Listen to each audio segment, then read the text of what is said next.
welcomes you to the following presentation of the National Football League.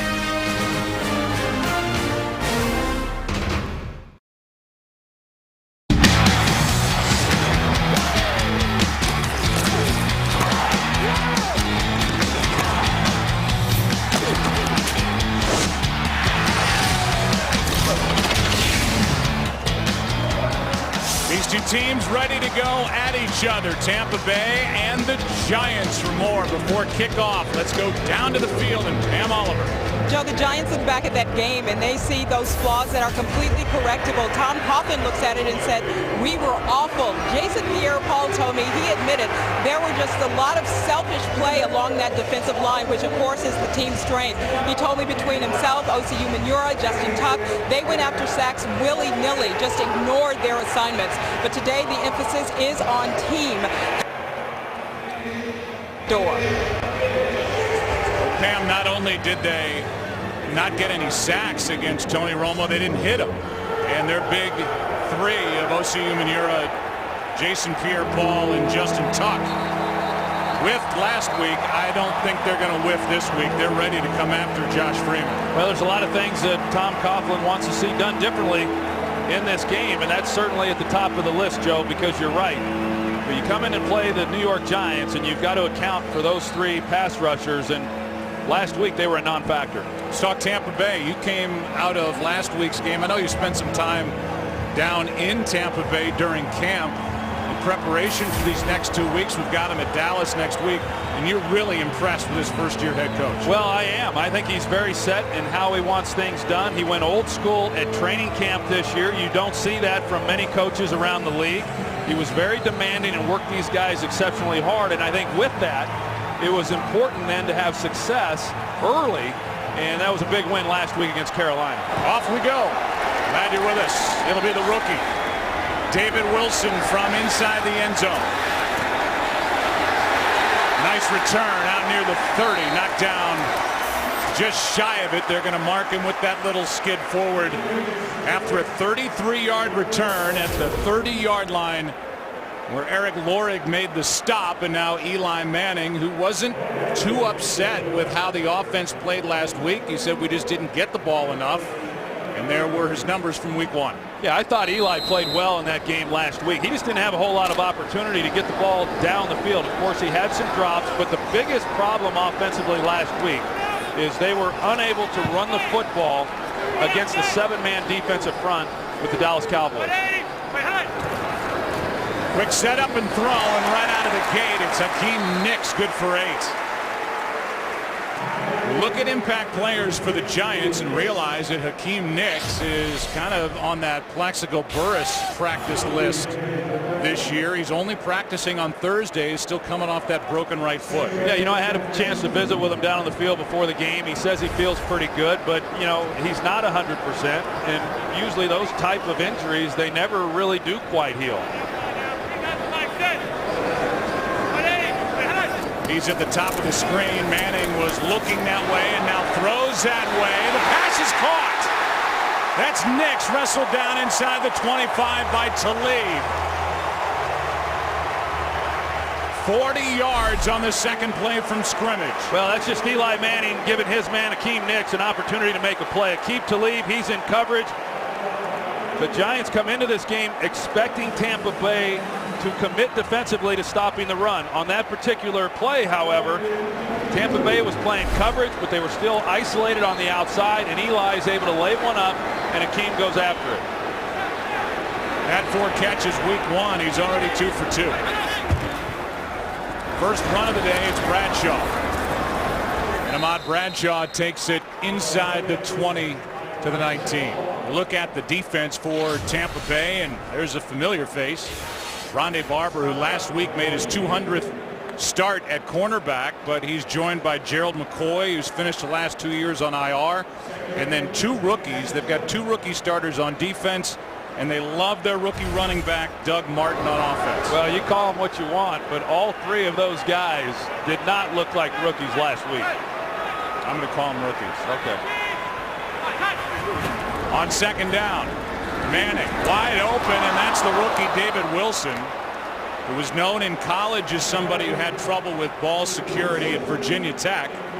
Last week in his second carry against Dallas, put it on the ground. That was it, and this one right through his hands. Well, he's got a package of plays on early downs. First and second downs, you're going to see him in the game, but they're going to be specific things they're asking him to do.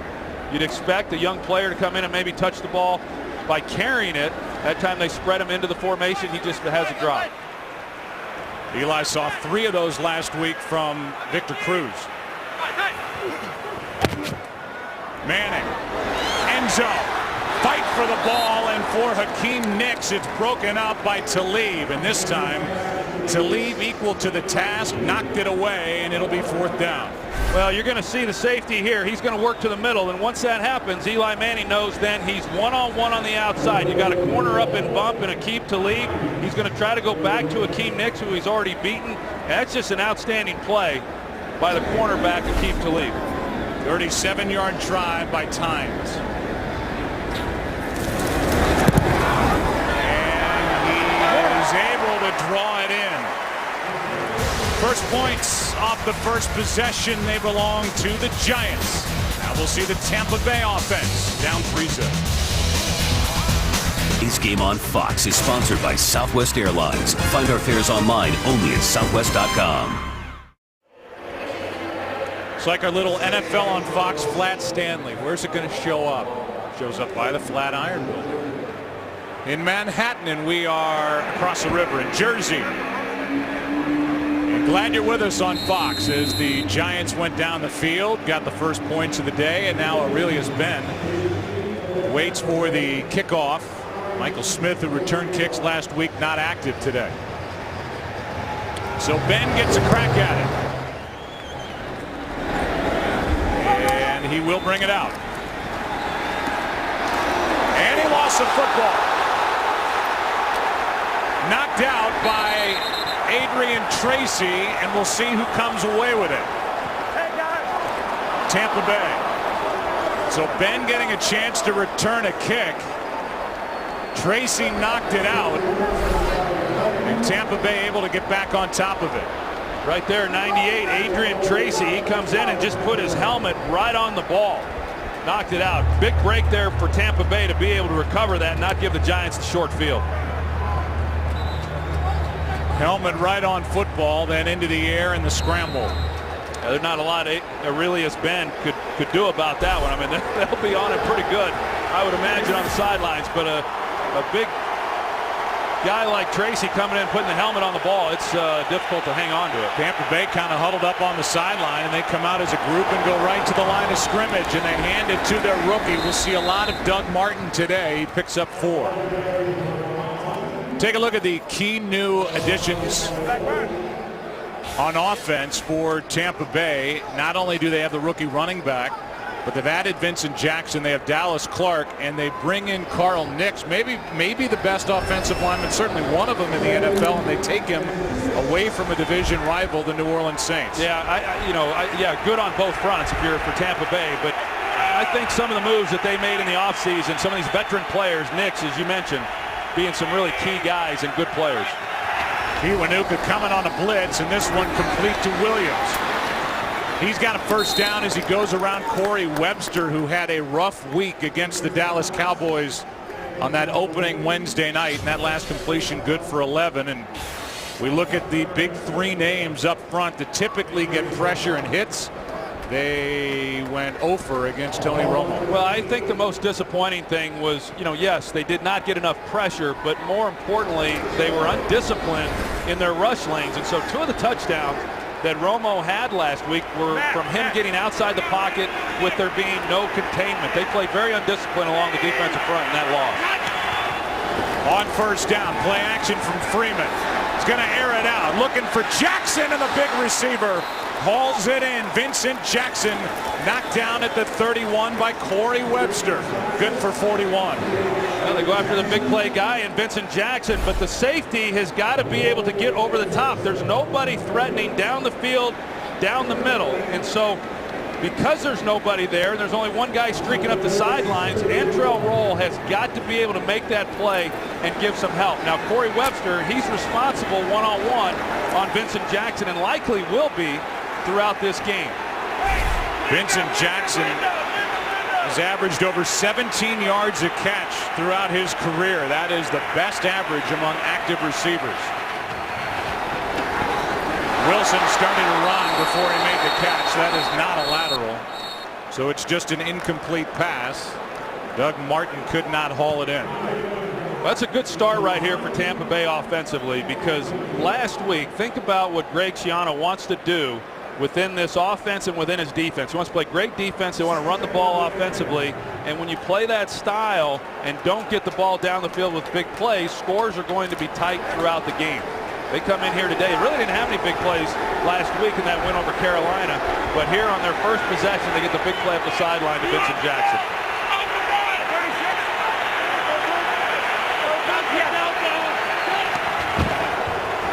On 2nd and 10. Martin over the right side, climbs across a body, picks up 3. Jason Pierre-Paul, the first one to hit him.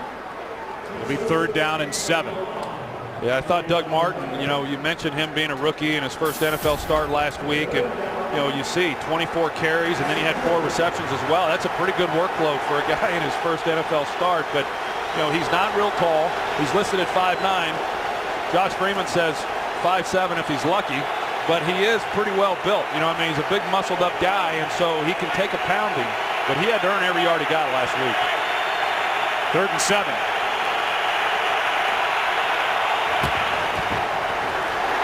Freeman trying to set up a screen. He hits DJ Ware, who's going to be crunched short of 1st down yardage.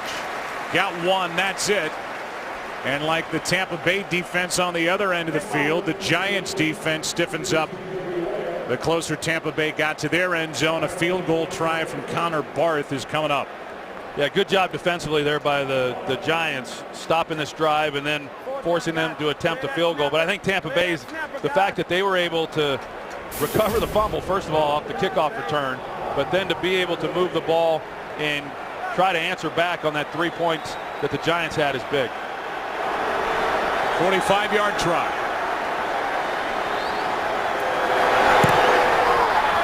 And absolutely splits the uprights. 45-yard good from Connor Barth with traded field goals. Tied at 3 in Jersey.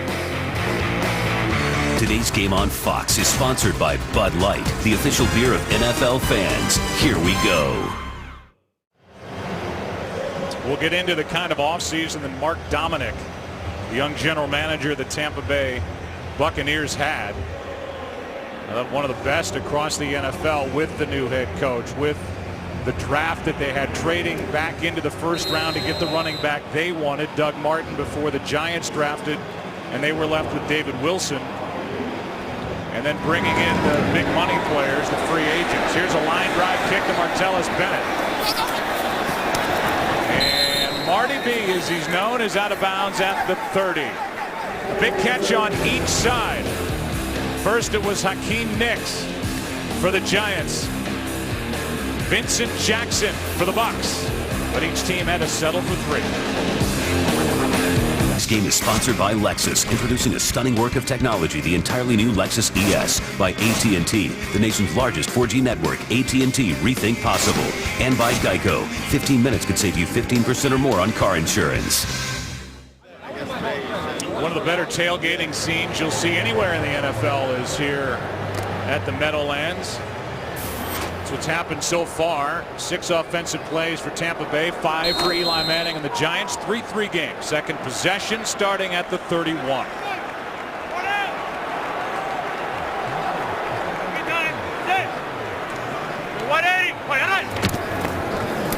Starting with a run. Bradshaw over the right side got nada. Knocked down by Gerald McCoy. Well, there's first-year head coach Greg Schiano, and we got a hold of his Ramapo High School yearbook. It's about 20 miles northwest of the Meadowlands, Franklin Lakes, New Jersey. So he's a Jersey guy, became the head coach of Rutgers football team in New Brunswick, New Jersey in 2001. He was there through last season, and Now he's in the NFL. Really turned that program around and coached some big names that have come into the National Football League. Maybe the biggest, Ray Rice.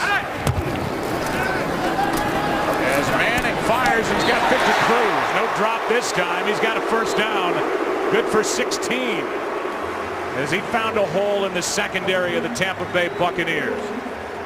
I think Victor Cruz was one of the guys who was probably not real happy that there was going to be so much time off between their last game last Wednesday against Dallas and then this game here today, because he did have a tough outing there week 1, but he's able to redeem himself. Was watching him out there before the game running some routes and really purposely watching the ball all the way into his hands. I think that was the biggest thing that hurt him last week, was just taking his eyes off it as it was coming in. Little jab step left by the rookie Wilson. Then he took off to his right, picks up 5 to leave on the stop. And here's Kurt Menefee with a game break.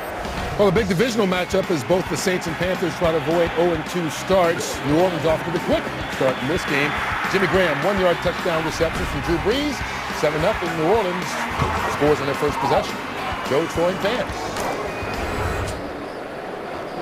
How about some more detail about Drew Brees? 45th straight game with a touchdown pass. Go to foxsports.com and learn more about that game, certainly.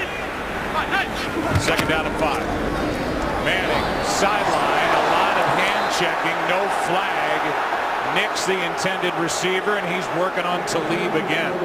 Well, there's a little contact there on the outside because of Hakeem Talib coming up and pressing Hakeem Nicks. You see the contact up to 5 yards. I think it was a good non-call there.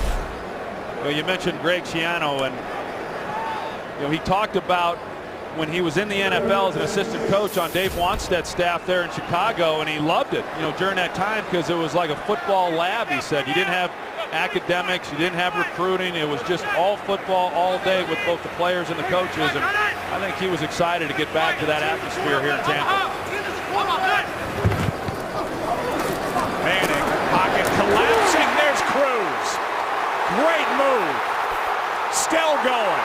And he's got something to prove today as he's wrestled down at the 29. A completion and run of 20. Well, you got Cruz in the slot. A good move right there on Eric Wright. You're going to see a hit on Eli Manning right in the middle of the pocket as he's trying to step up. You got Michael Bennett.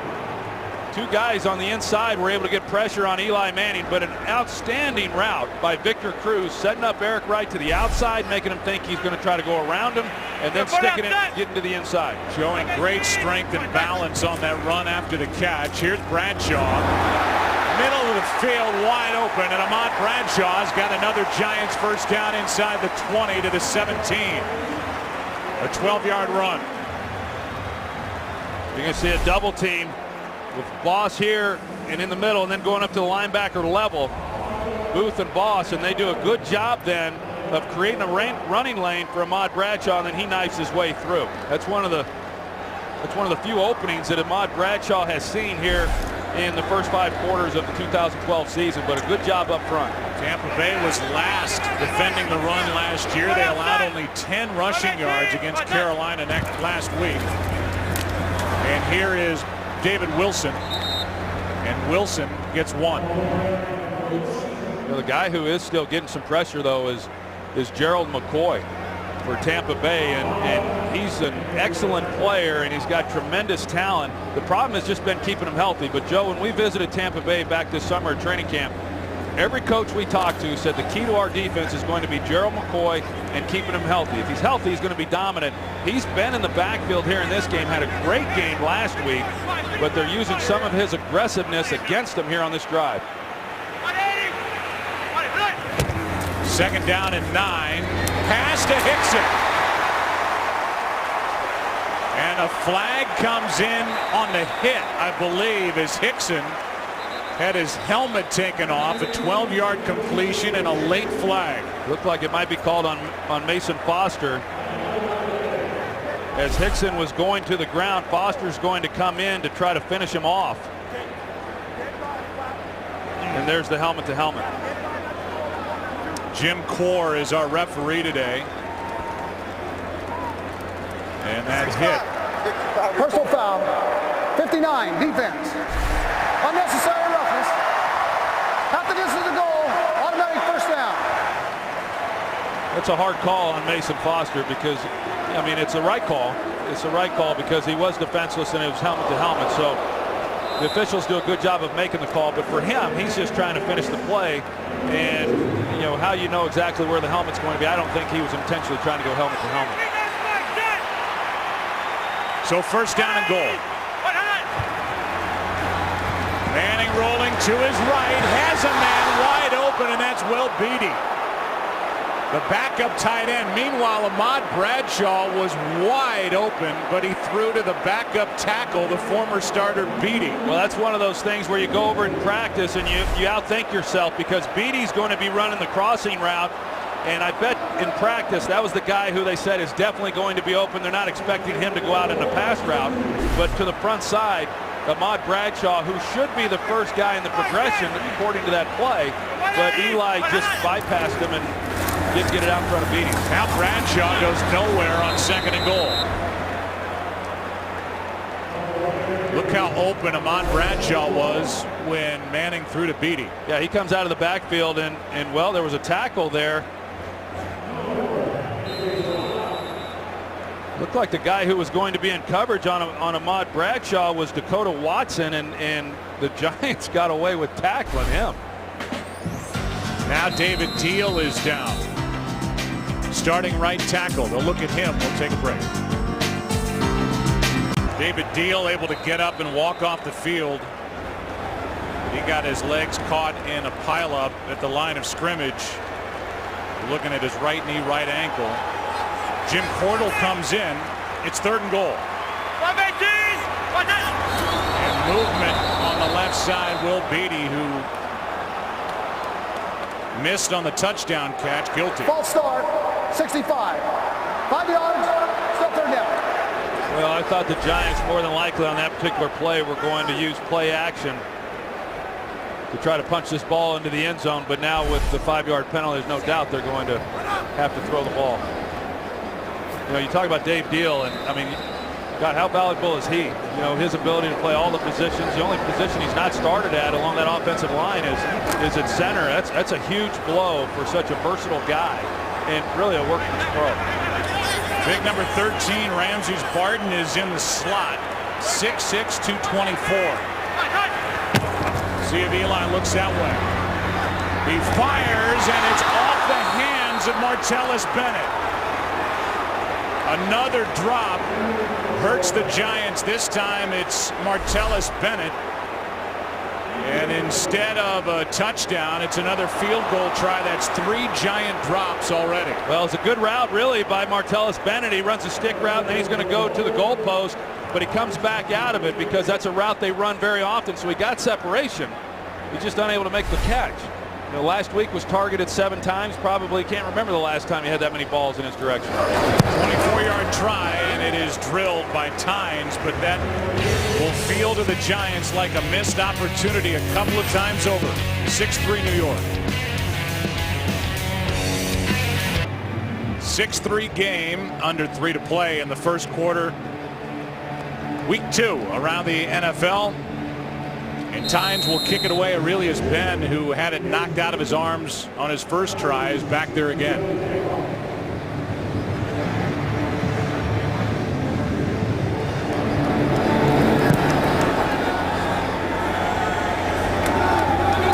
And from about 1.5 yards deep in the end zone, Ben tries it again, and he is knocked down by Herzlich. A 20-yard return, and let's go back to that injury. Number 66, David Deal. It gets rolled up right there. Initially, it looked to me like it might have been the ankle, but it also looked like they were checking out his knee. So there's something obviously with his leg, but he just went into the locker room to get all that X-ray. He's walking in, which is, you know, oftentimes a good sign. Sometimes with knee injuries, my experience in having teammates with those types of things, that I've seen guys with complete reconstructions and they've walked off the field like that. So you never can tell, but he's a valuable part of that offensive line. And obviously they're hopeful it's not too serious. So now Freeman back to work. Josh, who took a step backward last season, hits Lorig. And the former defensive end and tight end, now fullback, is good for 8. Yeah, and Eric Lorig is going to get a lot of playing time in this game, probably between these two teams. They probably use the fullback more than any other teams in the National Football League. Even last week with Tampa Bay, a lot of fullback formations and a lot of 2 tight end packages and things you used to see back in the mid-'80s to early '90s.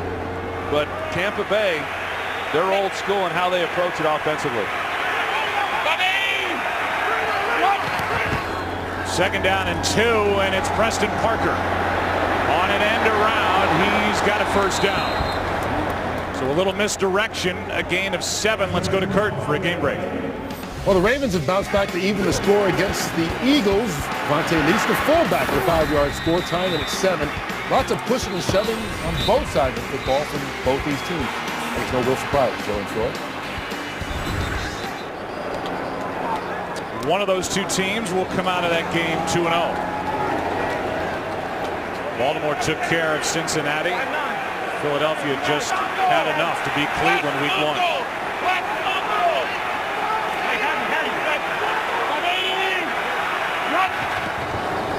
First down, play action. Freeman, plenty of time, and fires a strike to Vincent Jackson, good for 17.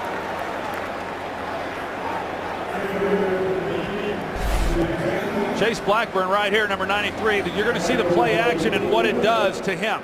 It forces him to come up. Then he's got to try to relocate the wide receiver and get underneath that throw. But because of the play action and holding him just long enough, he's the guy who has to be able to get underneath that throw, or he's the only guy, I should say, who can defense it. So an excellent job offensively there within the scheme, and then the play action doing what it's intended to do. That last one good for 17. Vincent's got a 41-yarder. Now they go again. Out of his reach and incomplete. Well behind the defender, Corey Webster. And Freeman just led him too much. I'm sure Josh Freeman's probably a little bit surprised that he was actually able to overthrow Vincent Jackson here, because he had a step on him. And Vincent Jackson has excellent speed and a ball that, you know, he's just unable to haul in. He gave it all his effort, and I know they're sure excited about him in Tampa Bay, and they talk about the leader that he has been, both on the field as well as in the locker room. One of the hardest working guys in the entire league. They're all coming from the Giants, and down goes Freeman. Chase Blackburn, the middle linebacker, a sack, a loss of 6.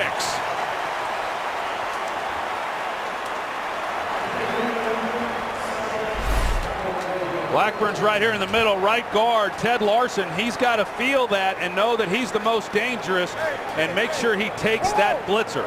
But because he does not, he doesn't recognize it soon enough, Blackburn's able to shoot the gap, and Freeman has no chance. 3rd sack of the year for the Giants, first for Blackburn. 3rd down and 16.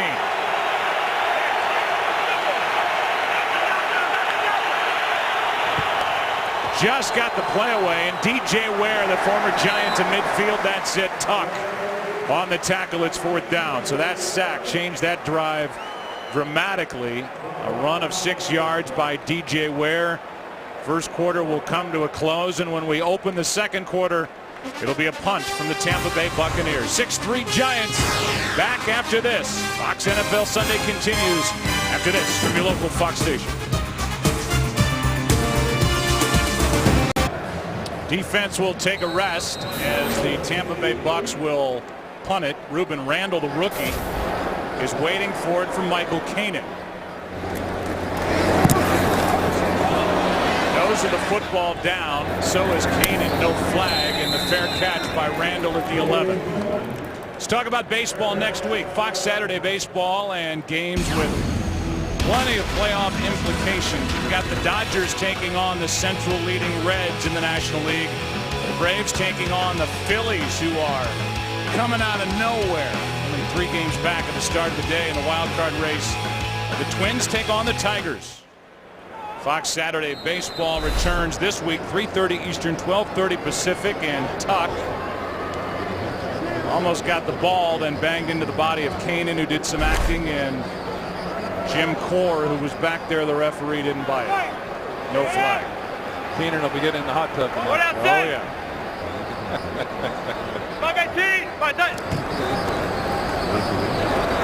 Manick coming with pressure, and this one's picked off by Mason Foster.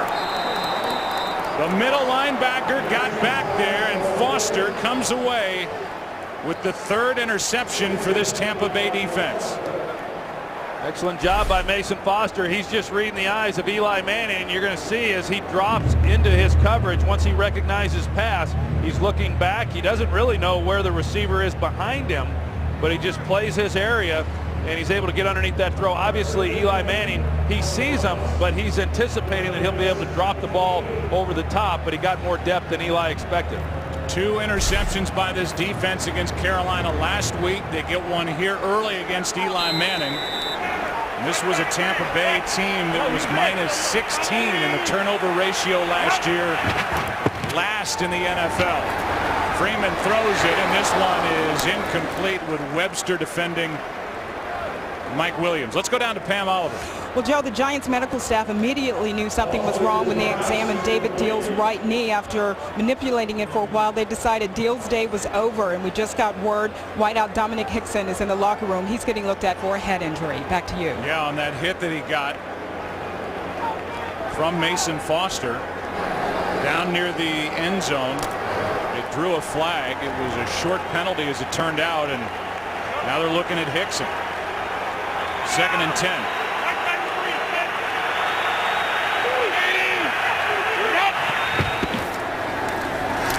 Handoff is to Martin, and Doug Martin lost a yard. Well, one of the things that Mike Sullivan, the offensive coordinator for Tampa Bay, what they want to do is make third downs manageable. So on first down, they have an incomplete pass. They come back on second down and run the ball, trying to keep it from being 3rd and long, but they don't gain anything there, so it is 3rd and long. But the Giants defensively are anticipating that, and on second down, they've been dropping in a safety, anticipating run, and they've been right a good amount of the time here in this first half.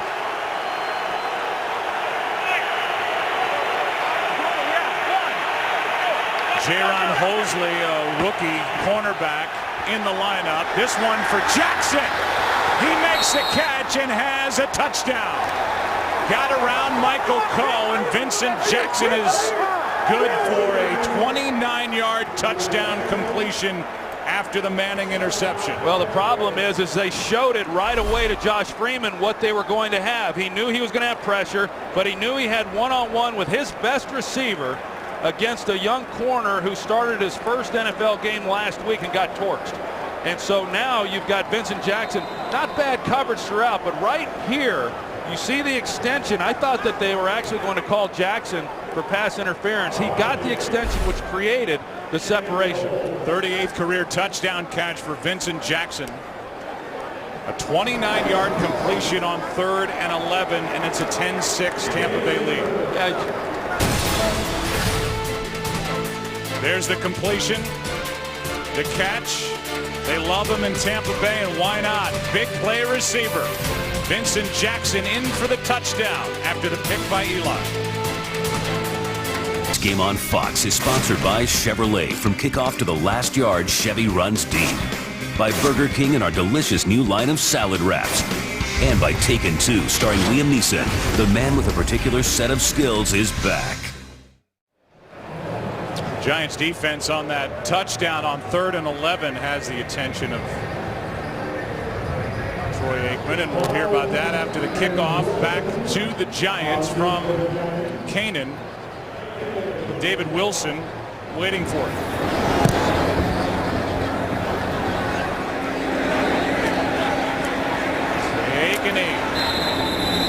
Let's go back to the interception first, and we'll get to the touchdown. Yeah, obviously this was how it was all set up. You're going to see number 59, Mason Foster, who just does a really nice job in his coverage lane and makes the interception. But going back to the touchdown here, 3rd and 11, and Perry Fuel did not do Michael Coe any favors by locking him up man-to-man, no help, against the best receiver for the Tampa Bay Buccaneers, and that being Vincent Jackson, and a guy who can't be playing with a great deal of confidence because of the way the Cowboys went after him.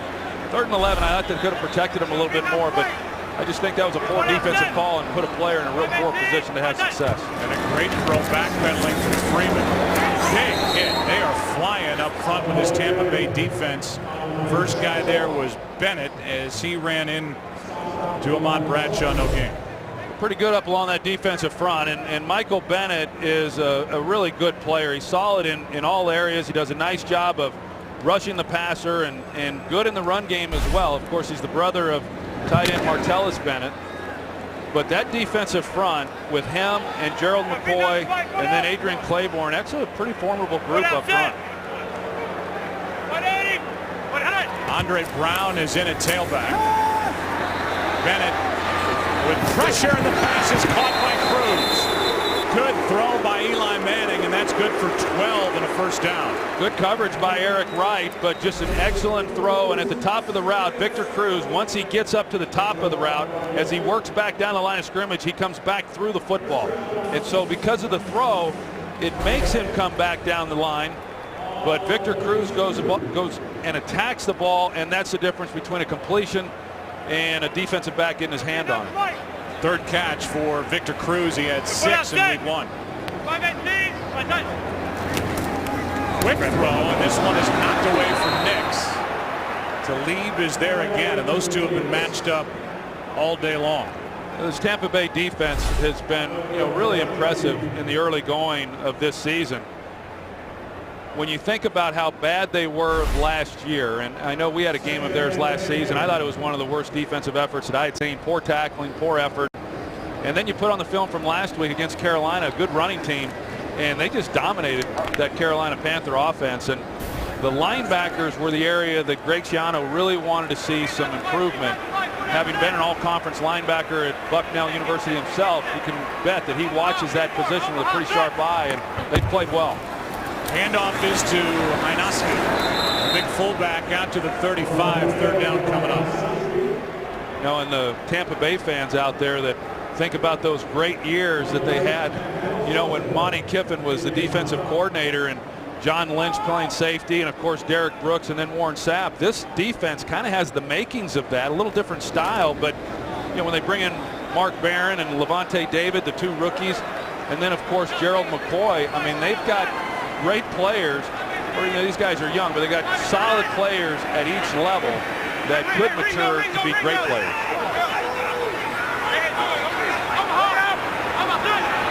Third down and 7. Pass is caught by Nix. He's a yard shy of a first down. Leaping grab. Aqib Talib was good enough for the tackle to stop him short. Aqib Talib, he's been getting quite a bit of work here in this first half of this game. There with Akeem Nix, and good catch by Akeem, just comes up short. And I'm sure as much as Tom Coughlin would love to go for it, he just can't on this side of the field. Weatherford in to punt. Strotter back, waiting for Tampa Bay. Line drive. Strotter from inside the 15. Makes one move, and Sammy Strotter is out across the 25. They'll mark him at the 26. Spencer Pazinger with a tackle after a 13-yard return. Tampa Bay with a football and a 4-point lead. Ed Svita, our master statistician here in the booth, notes that last week Tampa Bay ran it on first down 21 of 28 times. Troy, they've thrown it 6 times out of 7 on first down.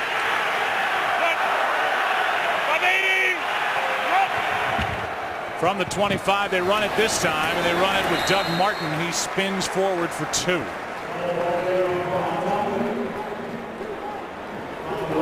Jason Pierre-Paul made the stop. Well, Jason Pierre-Paul's been a little more active in this game. We talked about it at the start that those 3 guys, the big pass rushers, really weren't much of a factor in that game against Dallas. But Jason Pierre-Paul has been back there getting after Freeman a little bit more, and then does a nice job on the last play as well. LeGarrette Blount in the game. Former 1,000-yard back. Freeman nowhere to go except down in the arms of Jason Pierre-Paul. That's his first. Just nowhere really to go with the football for Josh Freeman, because I'd mentioned earlier on second downs they'd been running it. This time they try to throw it, but the Giants are one step ahead of them. They were playing coverage. And so as Freeman drops back and he's trying to decide, okay, well, where am I going to go with the football? He couldn't find an open receiver, and Jason Pierre-Paul, as I said, he's been creating a little bit of havoc back there in the backfield. He had 16.5 sacks last year. He gets his first, and now it's 3rd and 16. I'd expect something real conservative here by Mike Sullivan, backed up 3rd and long. Setting up a screen for Lorig, and there to make the stop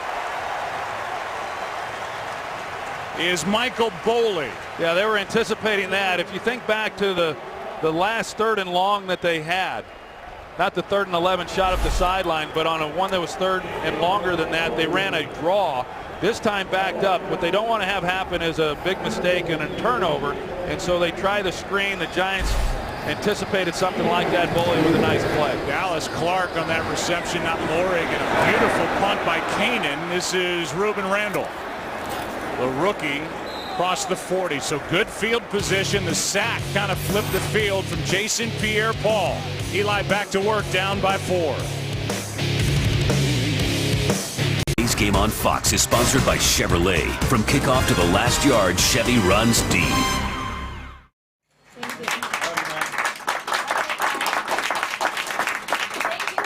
I know you had fun yesterday, Troy, visiting Mount Sinai Hospital.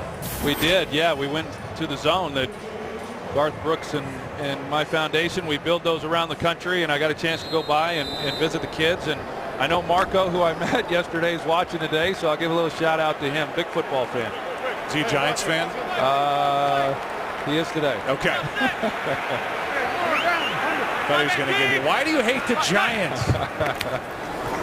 Play action from Manning, and there's Cruz. He is dialed in today. Victor Cruz, good for 11. Now, one player who's not out there is Ahmad Bradshaw, the starting tailback for the Giants, because of this hit right here last time they had it. That's just hard to watch. And let's go down to Pam Oliver. Yeah, Ahmad Bradshaw has joined offensive lineman David Deal and wide receiver Dominic Hickson in the locker room. Bradshaw has gone in to get an x-ray on his neck, Joe. Yeah, it didn't look good. That's the one way that, talk about heads-up tackling, and that's the frightening move of a neck inward opposed to side.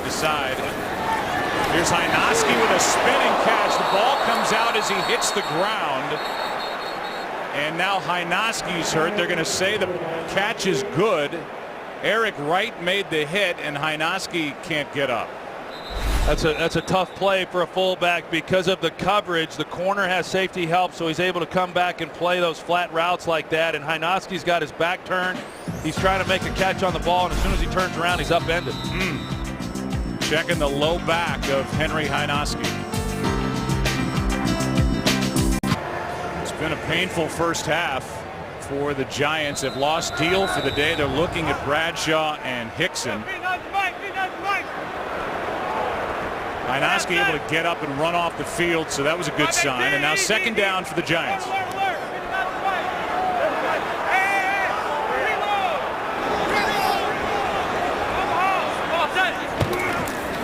Delayed handoff to Andre Brown. And Andre Brown lost a yard. Levante David, the rookie, was there to meet him, and you can hear all that stuff, Troy, going on at the line of scrimmage. A lot of that because of the familiarity Tampa Bay has with their signals. Well, you see what's happening right here. It's a little cat and mouse game going on with Eli Manning and these safeties, and they don't know which one's going to drop down and go single high.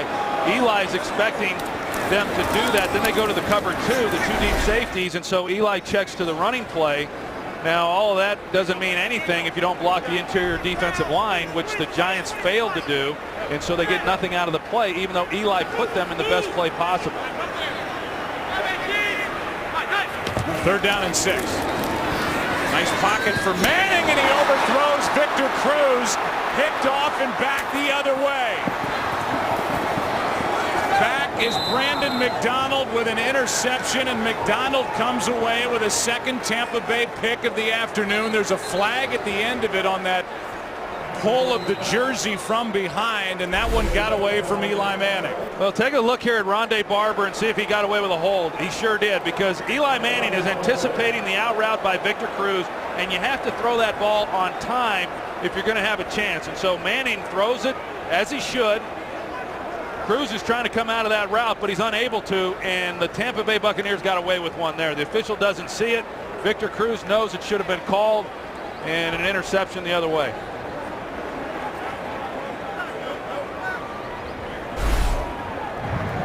During the return, personal foul, horse collar, 35. The return, or the offense, penalty half the distance to the goal, automatic first down. That's Andre Brown is in there because of the injury to Ahmad Bradshaw. And it happened right there. Meanwhile, Brandon McDonald, who gets his first pick, stayed on his feet for a couple of extra yards. It was a 41-yard return, plus 13 on the penalty, so 54 yards back the other way, and already leading by 4. Tampa Bay takes over with a first down inside the Giants' 15. Well, this is the game that Greg Schiano wants to play. You know, he wants to play good defense. He wants to win the turnover battle. Right now, they don't have a turnover. Giants have 2. Handoff is to Martin. And Martin goes right up the middle for 5. You know, we've seen Tampa Bay in this game. You know, I don't want to say conservative because they take their shots, but they're going to play the percentages. They're really going to rely heavily on their defense. And the way that you come into New York against a good Giants team is you just don't give them anything. You make them earn everything that they do get. And Tampa's been able to do that, take advantage of some of their opportunities, and then just play good defense. But most importantly, they've been able to get the takeaways, which have put them in another position to score. On second down and 5, the handoff is to Martin. Again, spins to the corner for the touchdown. The rookie's got his first, and that was him finding room to run. Got to the edge, and that's the first of many, you have to believe, for Doug Martin. Giants do the initial job of bottling everything inside. There's nowhere for Martin to run. But then once he spins out, there's no contain. You know, last week we said Tony Romo hurt them throwing the football, getting outside contained. This time Doug Martin hurts them because once he started the run in the middle, everyone collapsed on that. No one was on the outside. Tampa Bay, as we mentioned, traded up to get Doug Martin from Boise State. Thought he was the most NFL-ready back available. They have been thrilled. He's the starter, one of 3 rookie starters they have. And after the interception by Eli Manning into the arms of Brandon McDonald, an 8-yard touchdown from Doug Martin, 17-6 Bucs. Greg Schiano, the first-year head coach of the Tampa Bay Buccaneers, even though he's from New Jersey, he's back in New Jersey, a couple of stops along the New Jersey Turnpike. He said, I'm going back for a business trip. This is not something where I'm going to go back and see family and friends. I'm going there to work, and he has his team prepared for this road test against the New York Giants, the Super Bowl champion Giants, and they're up by 11. There's no confusing what he's here for. I mean, he's all business, I think, all the time. And you know, while he was there at Rutgers, he coordinated the defense some of the time during that 11-year period. And prior to this kickoff here in the break, he was over on the sideline talking to Mark Barron and Eric Wright, Lavonte David, and he was giving them some instructions on what he believes they can expect to see on this next possession by the Giants. Which will start at the 20. It has been a painful and at times frustrating first half for the Giants. Plenty of miscues. That was for Will Beatty.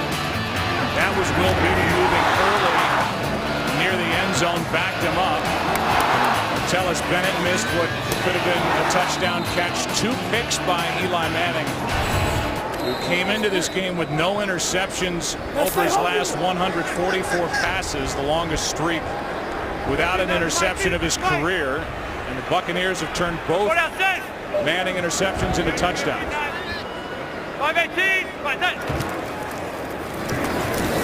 Handoff is to Andre Brown. And the backup tailback is out across the 40 to the 43. David on the tackle after a 23-yard run. Well, considering this is an offensive line that's having to make some adjustments, you're going to see the blocks on the interior side of the ball. And then Andre Brown, he's just able to get into the hole and get going north and south. He's on the safeties before you know it. It's a nice job offensively. And Pat Flaherty, their offensive line coach, he's working overtime in this game, trying to sort it all out with the different bodies having to go to different positions. Again, and a nice carry by a third-year player.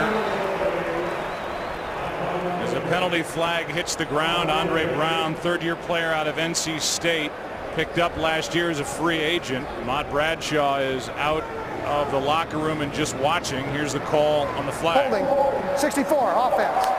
10 yards, first down. They get David Boss. Right in the middle of the screen there, 64. Easy call. He gets called, Roy Miller is the guy who he's holding. And really didn't have to. I mean, if he just got his body there, considering where Brown was going with the ball, could have just shielded it. Meanwhile, for Tampa Bay, their second-round pick, Levante David out of Nebraska, came off the field with his arm hanging. They're looking at him on the sideline.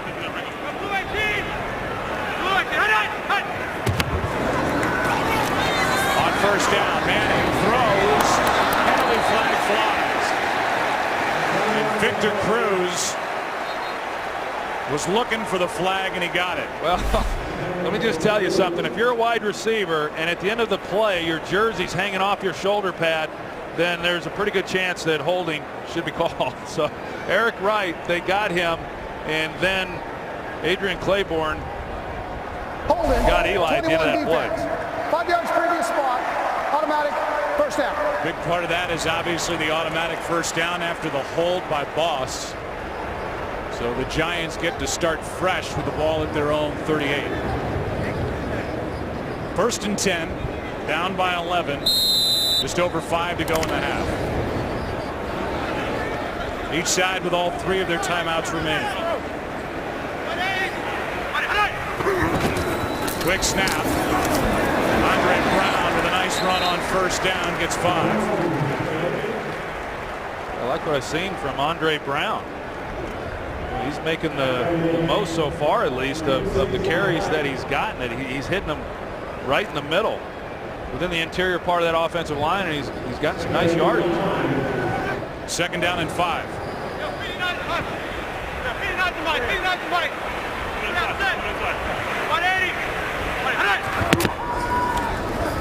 Manning finds Bennett. And Martellus Bennett, who missed on a touchdown catch earlier, has got a first down inside Tampa Bay territory, a gain of 11. Well, I got to talk to tight ends coach Mike Pope before the game, and he said about Martellus Bennett the same thing that they were saying in Dallas about Martellus, and that is he's an enormous talent, got a lot of ability, and it's just about him kind of putting it all together and concentrating and committing to himself. And it looks here in the early going that the Giants are going to give him every opportunity to be successful. On first down, underneath, it's Victor Cruz. Cruz made a move, lost a yard, gained 3. Quincy Black was there to make the stop. 2nd and 7. Well, this would be a nice drive for New York if they're able to capitalize on this and really come away with any kind of points. Levante David, who is the defensive play caller, is still on the sideline for Tampa Bay. Putting a wrap on his right wrist and hand.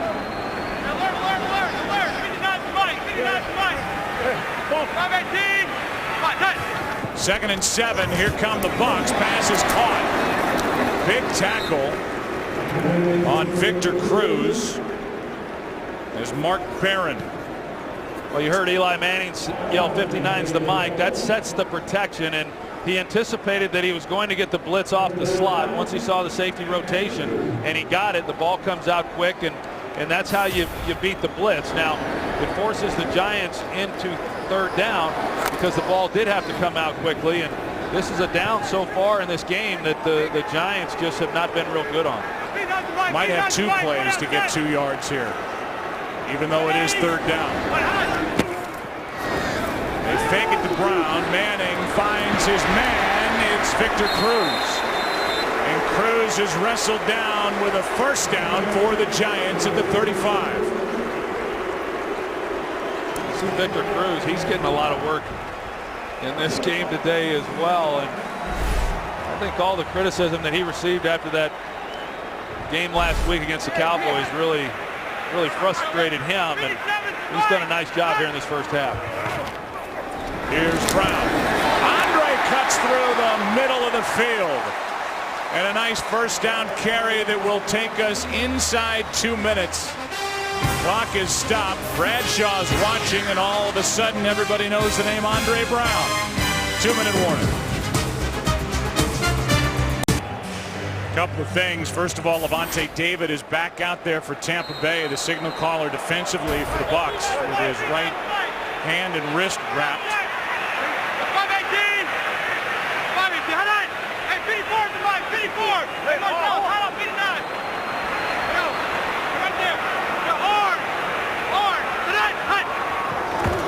Penalty flag could be a free play, and it's a big play. Touchdown Knicks.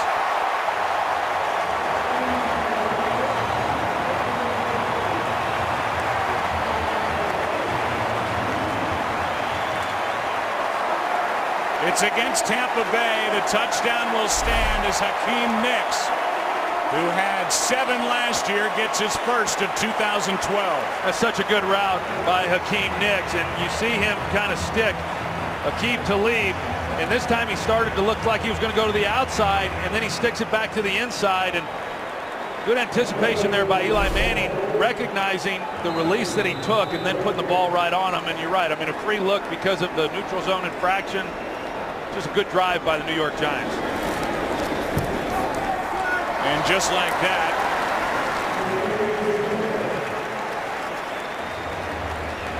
it's a 4-point game, 17-13, with 1:54 left in the half.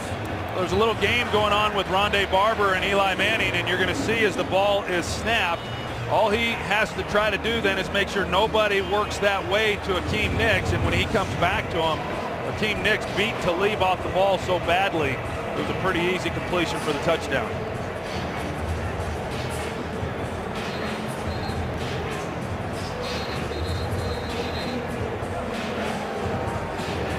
Eli Manning, who has thrown 2 interceptions, now has that touchdown pass, and he found his big target, Hakeem Nicks. I think one thing that's obvious so far here today is 1-0 Tampa Bay. They're a different ball club than they were a year ago, and they're giving the Giants so far all they can handle. Yeah, and I mean, you can tell they're well coached, and they're pretty disciplined, and they're not going to give up anything easy, and so you've got to earn it all. And if you're not turning the ball over, and then you're the Giants, and you are, then it's going to make for a tough afternoon. But it was a good job by the Giants. They really needed the touchdown there. I mean, they've gotten down there a couple of times now, and last week they failed to score. This week they got down there and they failed to come away with the touchdown as well. That was a nice way to finish a pretty good drive there before the end of the half. Andre Brown was a big part of it, a guy who before today had just 2 career rushing attempts with Denver in 2010. Here's Aurelius Bennett. He is out to the 22. So what's coming up? We all want to know. Let's go to Kurt. All right, coming up on the Visa Halftime Report, we'll put the guys back to work as we get ready for highlights from a busy Week 2 in the NFL, including Michael Vick and the Eagles hosting Baltimore in a game that's featured a lot of scuffles. Plus, Ryan Tannehill gets his first NFL touchdown. You'll be surprised how it happens. Hey, did you see that box that Glazer was standing on there earlier in the pregame, huh? Bradshaw did a nice job of pointing that out, didn't he? Yeah, well, imagine that. I saw the look of disdain Howie had for Kurt interrupting his game watching. I'm sure he's watching his son Chris. I wonder if Jimmy's having any nachos today. He had a big plate of nachos yesterday, I guess. Starting at their own 22. Handoff is to Martin. Jason Pierre-Paul wraps him up. A gain of 1. Well, we'll see what the Giants are able to do defensively, and probably more importantly, how Tampa Bay is going to handle this backed up, because I think Greg Schiano's got to feel pretty good about where they're at right now in the first half, 17-13. I think right now he's just focused on not giving the ball back to the Giants. See what happens on second down. Incomplete. Preston Parker, the closest one to it, and there was miscommunication between Parker and Josh Freeman. Fox tomorrow presents a gripping new series critics call a mix of ER and 24. See why this isn't your regular medical drama. Dr. Grace Devlin is devoted to medicine but indebted to the mob. Don't miss the new series, The Mob Doctor, premiering tomorrow at 9 Eastern, 8 Central on Fox. I'll tell you, Joe, we're showing that the Giants still have 3 timeouts, and this is a big third down right here for Tampa Bay. I mean, if they do not convert this third down, they're going to give the ball to the Giants with a lot of time, considering they have all their timeouts now. Freeman steps up and just gets rid of it. And the Giants defense does exactly what it needed to do, and it's Jason Pierre-Paul yet again. Yeah, surprises me a little bit what Tampa Bay did on this possession offensively, and you know, they just continue to play. Tuck, they run a loop up front, Tuck contains them on the outside, and then Jason Pierre-Paul's there to finish it up. But they don't even have to burn a timeout on that possession. They're going to get the ball back with all 3 timeouts, a lifetime for Eli Manning to operate to come away with even more points here before the half. It's Ruben Randall waiting deep. Onside Keenan is a good one. From inside the 25, Randall. Big run back. Kanan's in his way. A penalty flag flies. Actually 2 are down on the field. 53-yard punt. Randall took it back the other way. 47 yards, but there are 2 flags down.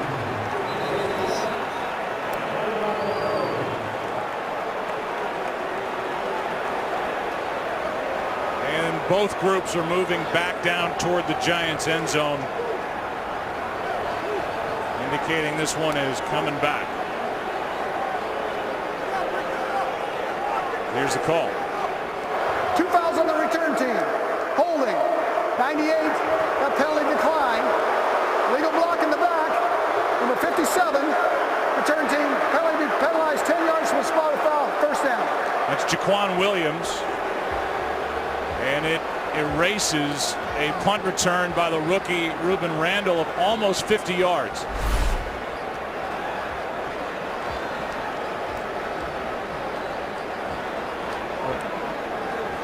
Well, no, that was not Jaquan Williams who I circled. It was Jaquan Williams who came in at the end there, that the officials right there watching it, and that's who got the call.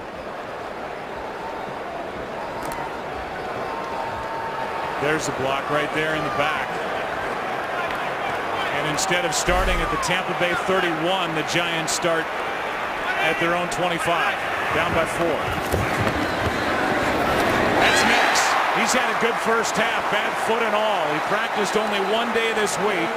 Talib is on him again, and a timeout taken by the Giants, their first. 17-yard completion right out of the gate.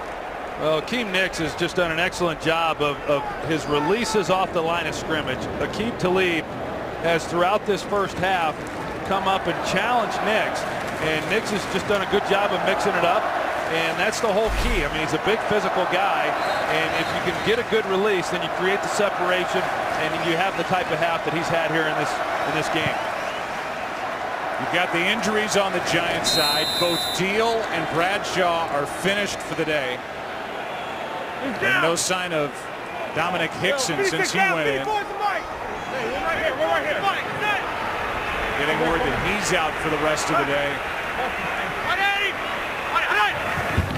Been a lot of mistakes by the Giants, and yet they could take a halftime lead.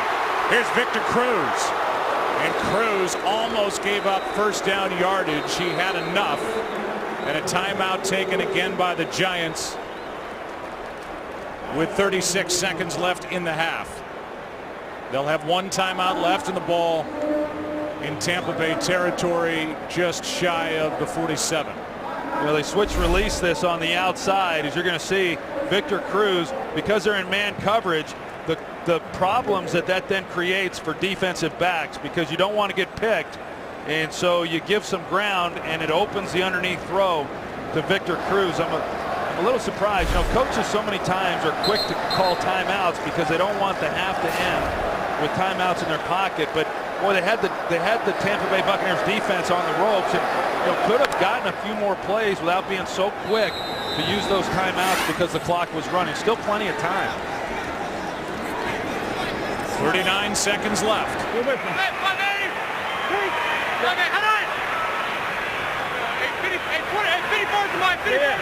guys got to come here.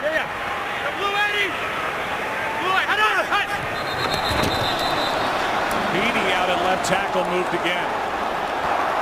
False start. 65. 5 yards. First down. That's his second of the day. Yeah, Michael Bennett, the defensive end for Tampa Bay, he was moving as well, but they got Beatty. There on that left side, he was reacting really to Adrian Claiborne, as you saw. But Adrian Claiborne did not get into the neutral zone, and so Beatty was the one who was called with the penalty. They've got Sean Locklear now at right tackle, taking over for David Deal, and Beatty in at left tackle. Beatty's been bothered by a bad back. Manning hangs in there and finds Victor Cruz. And Cruz is down to the 39-yard line. And Tom Coughlin comes out onto the field to use the Giants' final timeout. And so that's what you have here now, is they had 3 timeouts and they burned them on 3 consecutive plays, and now they've got to be real careful. Still time if they complete something in bounds to where they can clock it and stop the clock, but boy, they just put a lot more pressure on them offensively than what I think they really needed to, considering how many timeouts they had to start this possession. But I want to go back to what Tampa Bay did when they had the ball, and to come out and stop the clock, trying to throw it. They were backed up, and a team that had shown, being pretty close to the vest on how they were calling the game. That was one mistake I think they've made here in this first half, is not taking more time off the clock when they had it. 2nd and 2.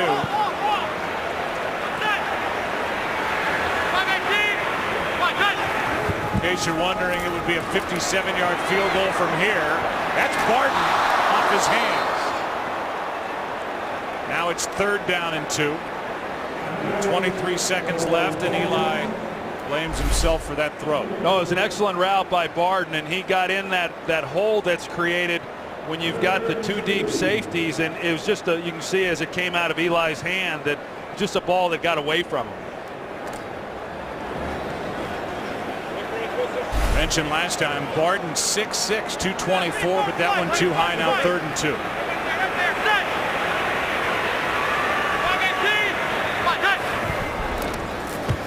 That one's picked. Intercepted by Eric Wright, and the free agent pickup. Eric Wright still going. Wright's got a blocker in front of him. Eli Manning to beat, and he's in for the touchdown.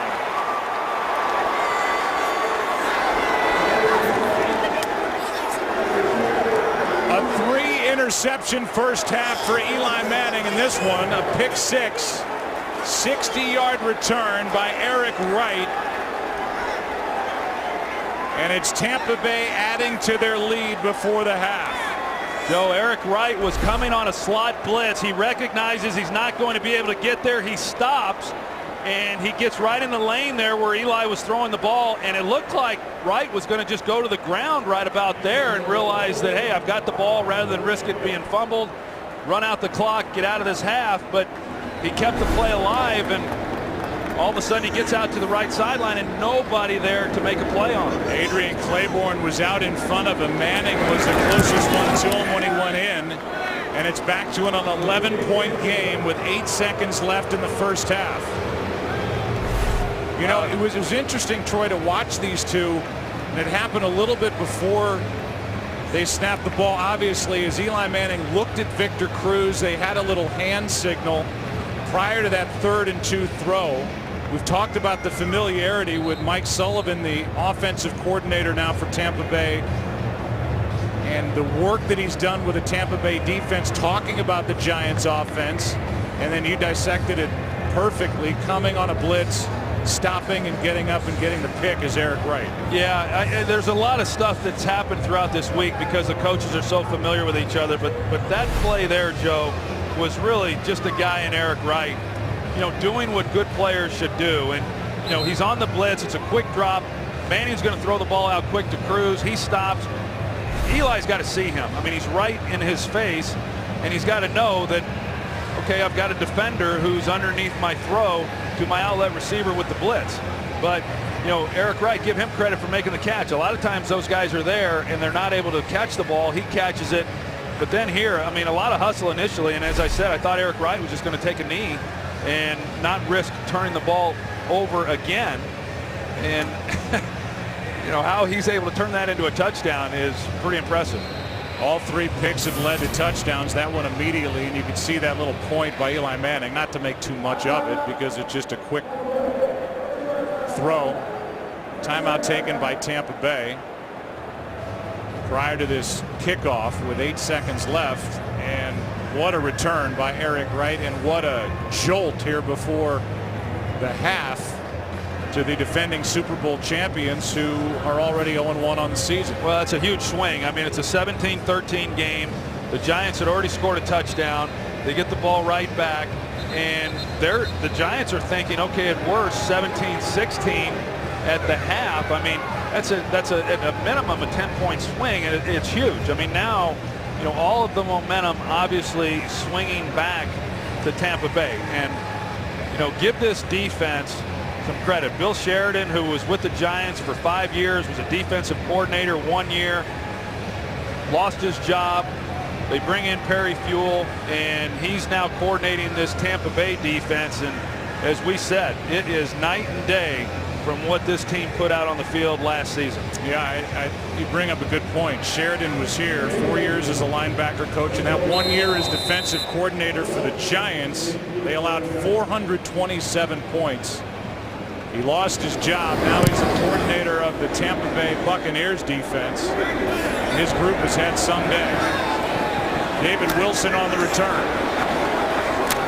Can't make it to the 10. And think about the Giants with 2 seconds left. Offensively, they've got 278 total yards, 16 first downs, but only 13 points, and they trail by 11. Eli Manning with 2 seconds left. Nothing to do here with the ball at the 8. Tampa Bay, after winning at home against Carolina week 1, they have come in here and shown the defending Super Bowl champs a lot here defensively in the first half. Visa halftime is coming. 24-13 is the score. Tampa Bay on top on the road. Kurt and the guys coming up. Visa halftime report after this from your local Fox station. Should be some second half.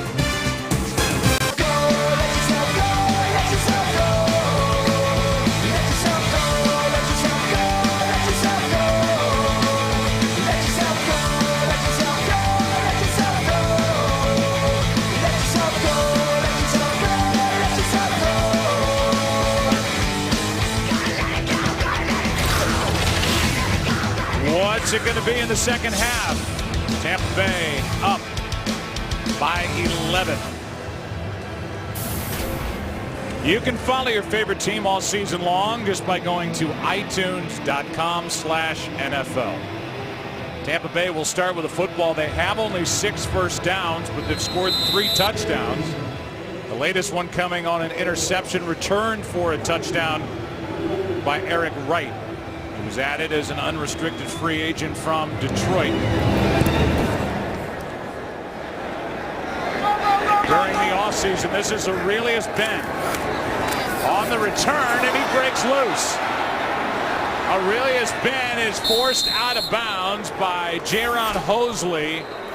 And how about Tampa Bay? They get a 55-yard kick return to open the second half, and that's got Tom Coughlin yelling on the sideline. Well, they've got a left return here on the return to open up this second half, and excellent job of blocking there by the return team. And Aurelius Ben, with his speed, once he hits it, you know, he's essentially one-on-one then with the kicker, and before he gets pushed out of bounds. But, you know, tough enough after the way that first half ended to then have to be kicking the ball off to Tampa Bay and let them start the second half with the football. But then you give up a return like that and give it to them in midfield. Great opportunity here for Tampa Bay. 55-yard return by Aurelius Ben, and it puts more pressure on this Giants defense. Showing blitz.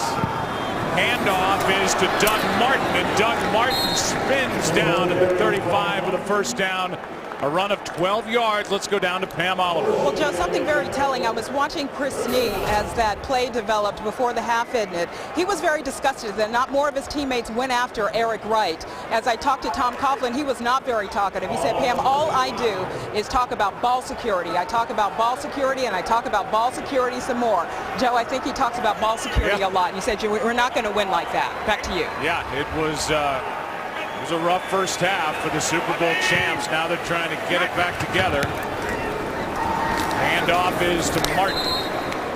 Martin gets 2. Let's take a look at the stats from the first half. And it's total yards just dominated by the Giants. You can't say they weren't able to move the football. They had the edge in time of possession, but it's the plus minus on the takeaways, giveaways. And that battle was won by Tampa Bay. 2nd and 8. Go down. 93 to Mike. Yeah. Over it all. 180. Yes. Play action from Freeman, and now he just gets rid of it. He's getting pressured by Linval Joseph. It's 3rd down and 8. I think you've got to be impressed with what you've seen from Tampa Bay. And you know, you mentioned it, only 6 first downs there in the first half, but you know, it's plays like this, and they've talked to Josh Freeman about that. Last year, 22 interceptions, fumbled the ball 5 times, 27 turnovers from him alone. And they have talked to him throughout the offseason, throughout training camp. If it's not there, get it out and don't worry about it, and he has executed that plan. Both Ware and Martin in the backfield. Freeman goes for it all to Vincent Jackson, and it's incomplete. Good coverage by Michael Coe on 3rd and 8. It was good coverage, and they, you know, even better coverage considering how much time Freeman had in the pocket. And they've got, you know, Entrell Roll. He's expecting the square in, and as a result of that, then Coe is locked up man-to-man on the outside, and you would think that Vincent Jackson was the defender there, keeping Coe from being able to have an interception. He makes a play and knocks it down. 52-yard try by Connor Barth. That's only 3 shy of his career long.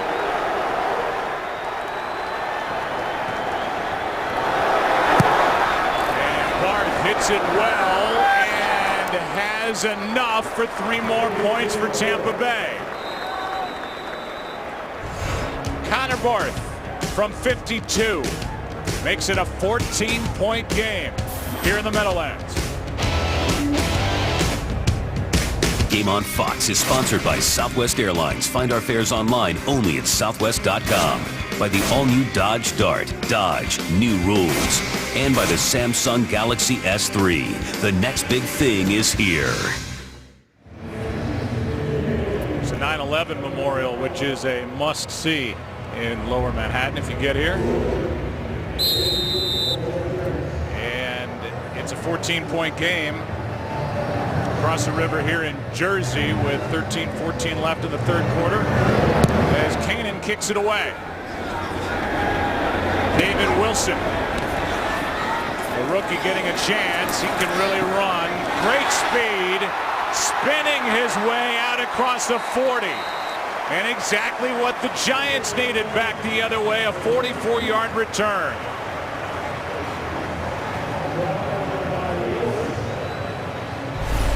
You're not kidding. That's exactly what they needed, Joe. They needed a big return. They needed good field position and leave it up to the rookie, David Wilson, who last week put the ball on the ground on just his 2nd NFL carry of the game. But, boy, they needed a spark here, and he gave them one. Great effort by David Wilson. That's Ahmad Bradshaw, who hurt his neck. He's out of the game. 44-yard return by Wilson, who's been bypassed on the depth chart. as Howie talked about at halftime by Andre Brown.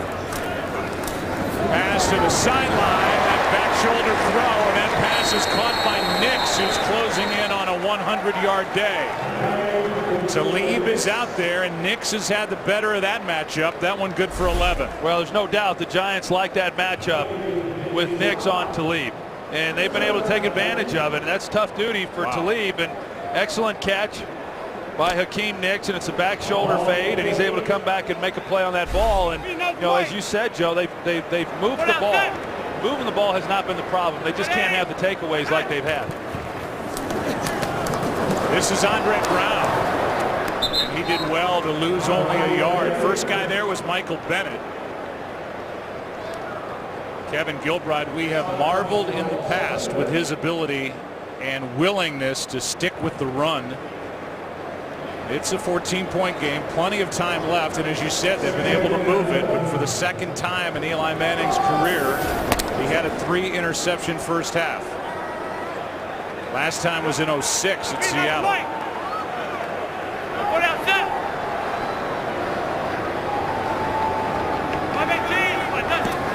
Second and 11. Pass is caught. Good throw by Manning, and that's Bennett, the tight end. Ball comes out, whistle had blown, and then a 6-yard completion to Martellus Bennett. Well, I don't think Martellus Bennett had any opportunity not to catch that ball. Yeah. I think Eli stuck it in there pretty good, and he had to catch it. And we talked a little bit about him earlier. I mean, this is a good opportunity here in New York for him, and for the first time, he's not going to be Jason Witten Jr. I mean, he gets a chance to come here where they've been able to develop some tight ends and do some things with. Think about Kevin Voss and Hank Ballard, and they're hopeful now that Martellus Bennett can be that guy who they don't need to be a great player, but they just need him to take some of the pressure off those outside guys. It's 3rd down and 5. This one is batted down at the line of scrimmage. It's 4th down. Dakota Watson was in there, the linebacker. Number 56 got his hand up, and we've seen an exasperated look from Tom Coughlin much of the day. Well, there's no doubt, and when you get into a game like this and you're down 14 points, still obviously a lot of time, but you start feeling like time's getting away from you a little bit. So an opportunity on a drive that they just failed to capitalize on. Strawder did not call for a fair catch and did not go anywhere. Good punt by Weatherford. Stevie Brown on the tackle, 3-yard return. Bucs have it, up 14. Second possession of the second half for Tampa Bay, up 14. And that'll be a false start. False start, 69. 5 yards, still first down. They get DeMar Dotson, who's making the start at right tackle with Trueblood out. Been bothered by a bad ankle. He's not even active today. Here are the connections between the Tampa Bay Bucs and the Giants. Bill Sheridan is now Tampa Bay's defensive coordinator. His group has had a nice day. Mike Sullivan is the wide receivers coach, and then Eli Manning's quarterback coach. That's him now. He's the coordinator with Tampa Bay, and DJ Ware, a good 3rd down back here for the Giants, is now with the Bucs. Down the sideline, Jackson, what a throw. And the adjustment to the catch, but that was a beauty from Josh Freeman. 22 yards and a first down. Well, it's a good throw because Josh Freeman recognizes what he has, and whenever he's had that in this game, Vincent Jackson one-on-one, he's looked him up and he's tried to get the ball in his hands. And we saw the back shoulder throw from Eli Manning to Hakeem Nicks. This time Josh Freeman makes that exact throw to Vincent Jackson along that sideline against Corey Webster.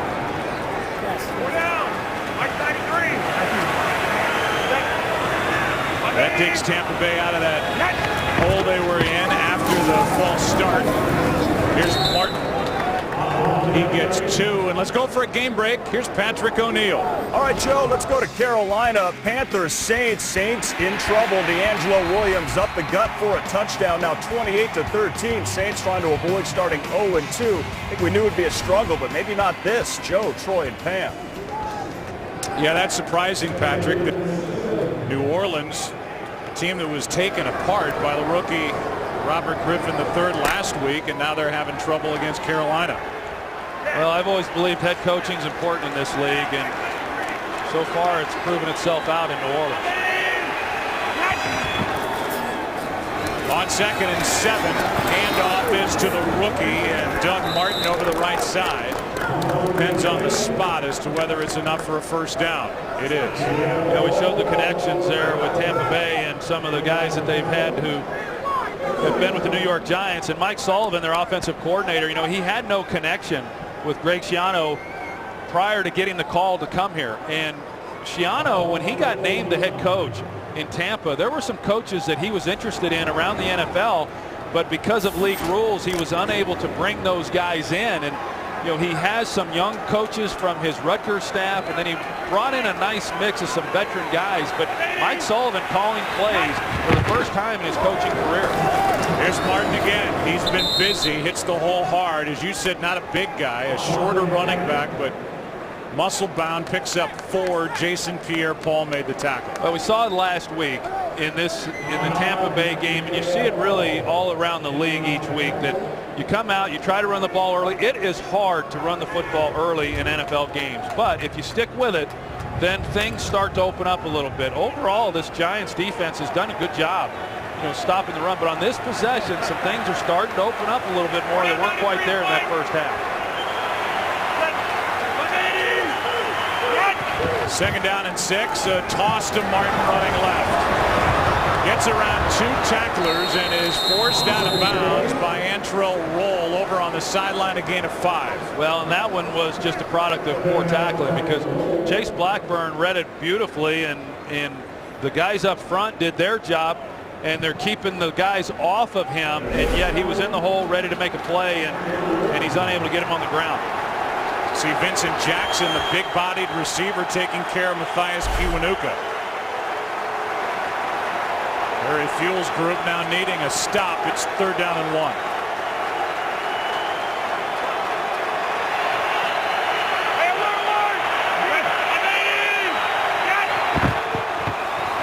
Martin again, and he's swallowed up in the backfield. Jason Pierre-Paul has had some kind of day, has a sack, and this time gets penetration, a loss of 1, and a stop on 3rd and 1. Well, you talk about a timely stop. Giants needing to come in and not give up any more points. Already down 14 points, and now midway through the 3rd quarter, and you know, 3rd and short in a possession that the Tampa Bay team had been running the football effectively, and to stop them there on 3rd and 1, huge. Payne into punt. 8 tackles for Jason Pierre-Paul and a sack. Ruben Rando calls for a fair catch and hauls it in at the 18. Eli Manning back to the field, trying to get his team down by 14. Mike Sullivan, first-year offensive coordinator, talking to Josh Freeman as he came off the field after that last series that stalled at midfield. It's the rookie David Wilson, and the game starts to his right, cuts back to his left, and makes an open field move, got around to lead and picked up 2. Let's go back to that stop by Jason Pierre-Paul. Yeah, the defensive front, Jason Pierre-Paul right here, number 90, he's just going to shoot the gap, and he's able to get inside there on Luke Stocker and make a big play in that game. I mean, they could not afford for Tampa Bay to get into a position of coming away with more points, and let alone take more time off that clock. Eric Wright, who has an interception for a touchdown, is down. They give him a look. We'll take a break. Eric Wright goes to the sideline, able to pop up and walk off under his own power. He suffered a big hit from Henry Hynoski. So now 2nd down and 9. With Andre Brown in the backfield with Manning. And he gets it coming out of the backfield, and you got to like what he's brought. He's brought a little life to this lineup since taking over, in essence, for Ahmad Bradshaw. When he went down, he's got some jump.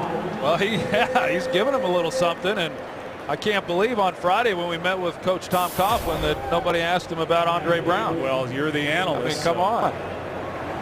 Who knew? We've seen Ahmad Bradshaw go down with an apparent neck injury, so he's out of the game for the rest of the day, and Brown has jumped in front of David Wilson on the depth chart. And he's now the back for the Giants.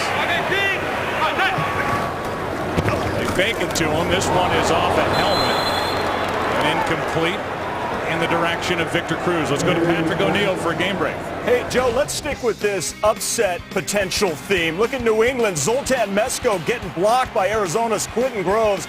Now that would go out of bounds at the 2, would lead to a Kevin Cobb to Andre Roberts touchdown pass. 13-9 Arizona over the Pats. Joe, Troy, and Pam. Wow. Well, week 1 was interesting across the NFL, and week 2 shaping up that way as well with regard to upsets.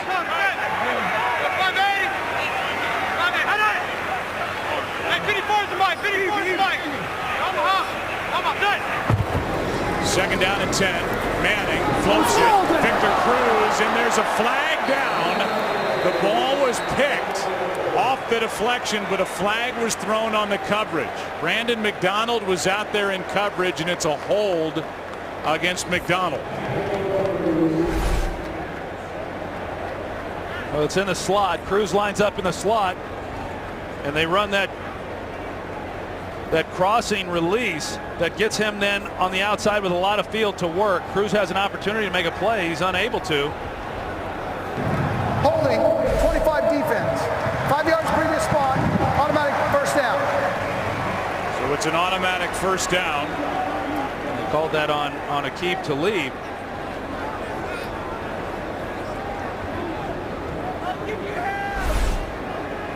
Aqib Talib, he lines up on the outside on Akeem Nicks, where he's been throughout this game, and that's the hold that they got. It was actually not on McDonald, but it gives them the first down, and pretty good range there by Rondé Barber over there to make the interception, obviously, which doesn't hold up.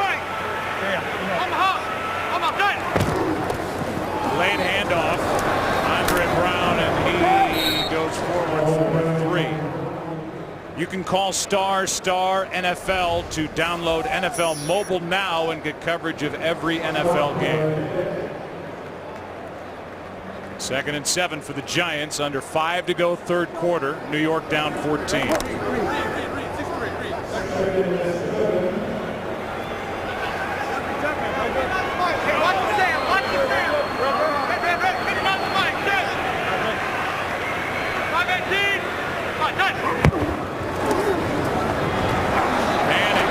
Protection. There's Victor Cruz. No drops today for Victor Cruz, and he is brought down just short of first down yardage. Third down coming up. Well, Tampa Bay comes with a 4-man rush, and they play coverage, and Victor Cruz, as we've seen throughout this game, he's getting a lot of opportunities, and that time he's just able to work the middle part of that field, and Eli just not trying to force anything, because when he's been patient and has taken what he's had, there's been some places for him to go with the football. Late handoff, Andre Brown, and that's Brown getting a first down. Needed 1, got 2. Miller on the stop, but in case you're just joining us, the 3 injuries. David Deal left early with a knee. Ahmad Bradshaw out with a neck injury, and Dominic Hickson was hit in the head near the end zone on a blast by Mason Foster. They're out for the day. It's first down for the Giants. Approaching midfield.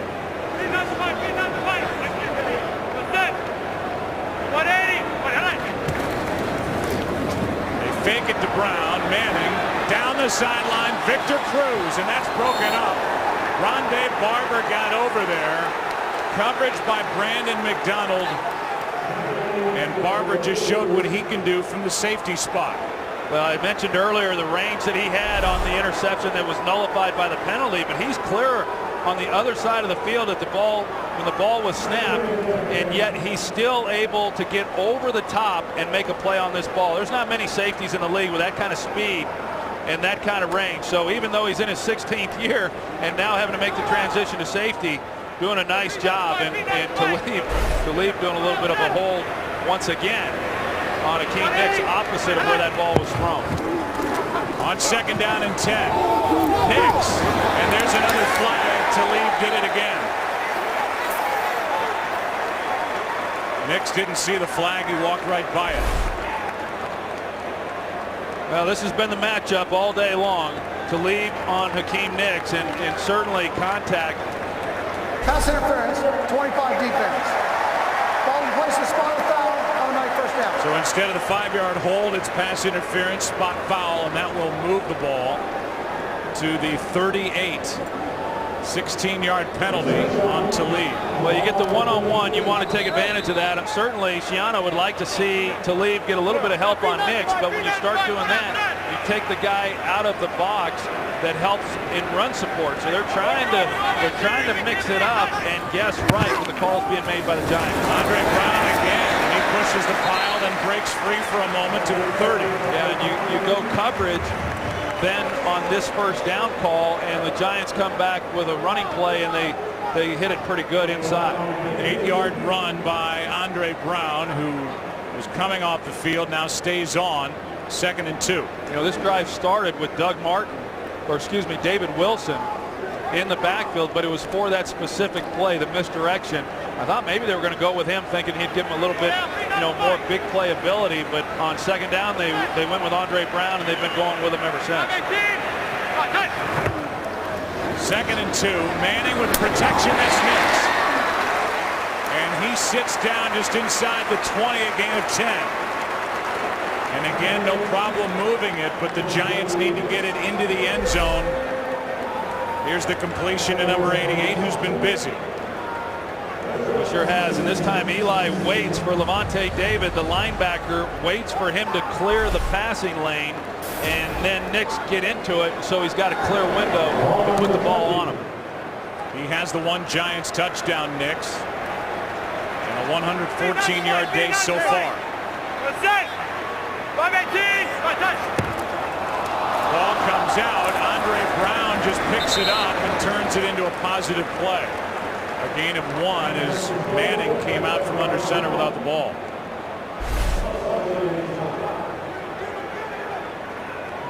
It didn't look like Boss got the ball all the way up. Now he had a defender on his nose, and a lot of times whenever a center is short with the snap, that's the reason. You get so locked into making the block and getting your hands out on the guy that you don't secure the snap to start the play. David Wilson now checks in.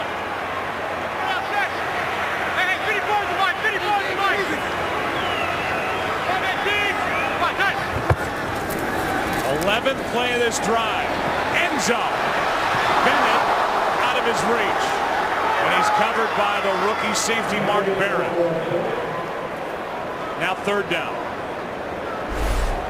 It's good coverage by Mark Barron. I mean, he's a big hitter. He's a physical safety, but he's got some coverage skills as well. And last week in that win over Carolina, did not come off the field. Now they only played 49 snaps, but he played every one of those snaps.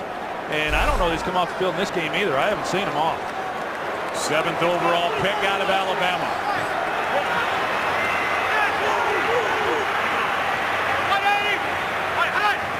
It's 3rd down. Manning steps up and throws. It's broken up. Rondé Barber got in there and broke it up before it could get to David Wilson. It's 4th down, and the field goal team comes on for the Giants. I'll tell you, that might have been another disaster right there. I mean, you've got Eli who's trying to come underneath, and here's Rondé Barber, number 20, and he comes up in a ball that was a little bit behind because the receiver taken off before the ball got there. But that was close to being an interception.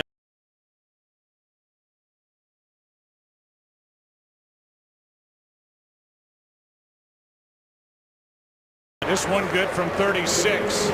Giants have been in the red zone 3 times and come away with 3 field goals, not touchdowns, trailing again by 11. 39 seconds left in the 3rd quarter, an 11-point game again. Schiano's been over there pumping up the troops ever since they came off the field, talking to extreme opposites with regard to NFL experience. Mark Barron in his 2nd game, Rondé Barber making his 201st NFL start. His first start, by the way, at safety. He started last week at corner for number 200. This is Ben from inside the end zone. really has been as a 55-yarder in this half. This one good for 25. The new AP rankings are out, and this Saturday college football returns to Fox. First, Aaron Andrews, Eddie George, and Joey Harrington get you ready for kickoff with the Fox College Saturday pregame show. Then 2 unbeaten teams clash. 15th ranked K-State. They're in Norman, Oklahoma, take on the 6th ranked Oklahoma Sooners. Big 12 opener for both teams. Coverage of Fox College football begins Saturday at 7 Eastern, 4 Pacific. Got to say it, Joe. Did they win? Yes. My Bruins are 3-0. They're rolling. The undefeated. The only UCLA undefeated team in LA. Play clock winding down. Freeman. Play action and a big hit. No flag is thrown. Kenny Phillips came up and popped Vincent Jackson. No flag. And you could see that collision coming a mile away.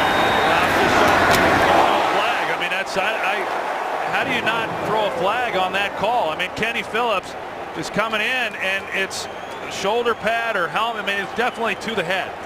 And if that's not a defenseless receiver, I don't know what is, and I don't know an easier call to make. Vincent Jackson, he got up. Thankfully, he wasn't hurt, but he just knew there was going to be a flag on the ground, but no call. Here's Freeman backing up, and he's picked off by Corey Webster. Josh Freeman, who threw 22 picks last year, throws his first of 2012, and it's Corey Webster. Immediately after that no call on the hit to Vincent Jackson that gets the pick. Well, watch here. Josh Freeman's going to have the ability, like Romo did last week, to break, contain, and get outside and pick up a lot of yardage if he was that type of quarterback. But he's not, and the Giants know that. Now, this is one of the few mistakes Josh Freeman has made in this game because he had time. He bought himself some time, and when you throw the ball late down the middle and you're inaccurate, bad things can happen. But that was a good job defensively by the Giants of capitalizing on that, giving the ball to their offense with great field position. No team turned it over more last year than Tampa Bay. That's their first of this season. As Manning throws, finds Bennett, and out on the edge, brought down by Rondé Barber, a gain of 8.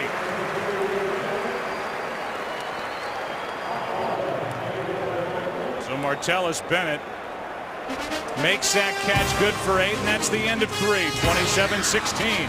Tampa Bay back after this from your local Fox station. Corey Webster gets the interception.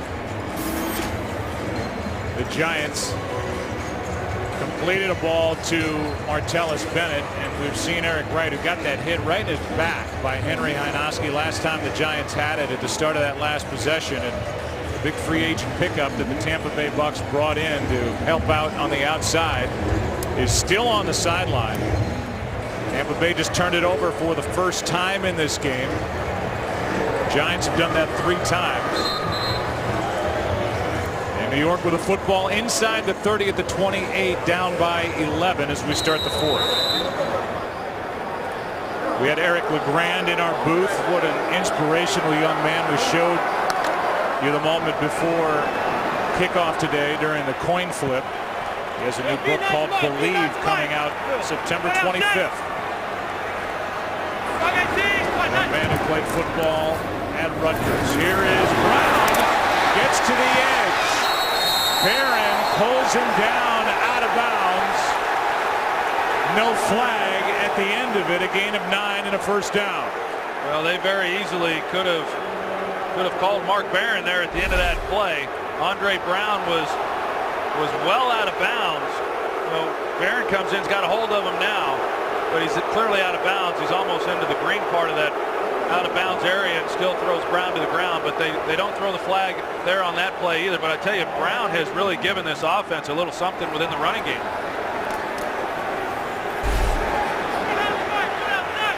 .62 yards on the ground on 9 carries. Here he is again. And Brown lost a yard. Mark Barron on the stop. 2nd down and 11. The Giants have been inside the red zone, or as Tom Coughlin calls it, the green zone, and they've come away with 3 field goals, no touchdowns. And now there's a player down for Tampa Bay on the turf.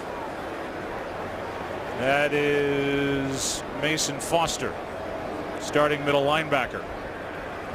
Well, we thought we might be in for a good finish, considering how that first half came to a close, and now as the Giants have turned it over 3 times, Tampa Bay turns it over. We'll see what the Giants can do with this opportunity. Yeah, that's what this whole game has been about, has been the turnovers. And you know, the game for Tampa Bay has probably gone about as well as they could have hoped for. They haven't had as much success offensively. The Giants defensively has really done a nice job today, but the takeaways that they've been able to create on their own defensive side of the ball and then capitalize with points. So, you know, right now this is a pretty big drive for the Giants. I mean, getting the turnover, if they're able to come away with a field goal here, then they cut it to a 1-possession game. But for the Giants, they need to have a little bit more consistency, certainly, than what we've seen throughout this game as well as last week when they get down in here inside this green area that Tom Coughlin likes to refer to it as. I liked your question, though, to Perry Fuel the other day when we were at practice, and you said this is a Giants team that last year when you guys won it all, you started slowly, you were 7-7, then you won 6 in a row at the end, including the Super Bowl. They did kind of the same thing in 07 when they got hot. Do you have to create a sense of urgency around here, knowing that you've been so good at the end of the season when you've won it all? I like Perry's answer to that. Yeah, well, yeah, and what has he said? That with Tom Coughlin, you never have to worry about not having a sense of urgency. And yeah, I can guarantee you that he's pretty urgent right now as he's watching this drive. Mason Foster is off the field. Got 12 tackles in this game. Bennett can't hang on. And Barron, the rookie, was there defensively for Tampa Bay. But it was a good route, a perfectly thrown ball by Eli Manning, and he gets Barron on his outside, and then, you know, inexplicably he tries to make a catch with one hand. You know, I mean, I don't know if he just couldn't get his left hand up to make a play on it as well, but you know, those types of opportunities just don't really present themselves all that often. But those are the plays that they need to have from Martellus Bennett, because those are the plays they got from Boss, and those are the plays they got from Hank Ballard.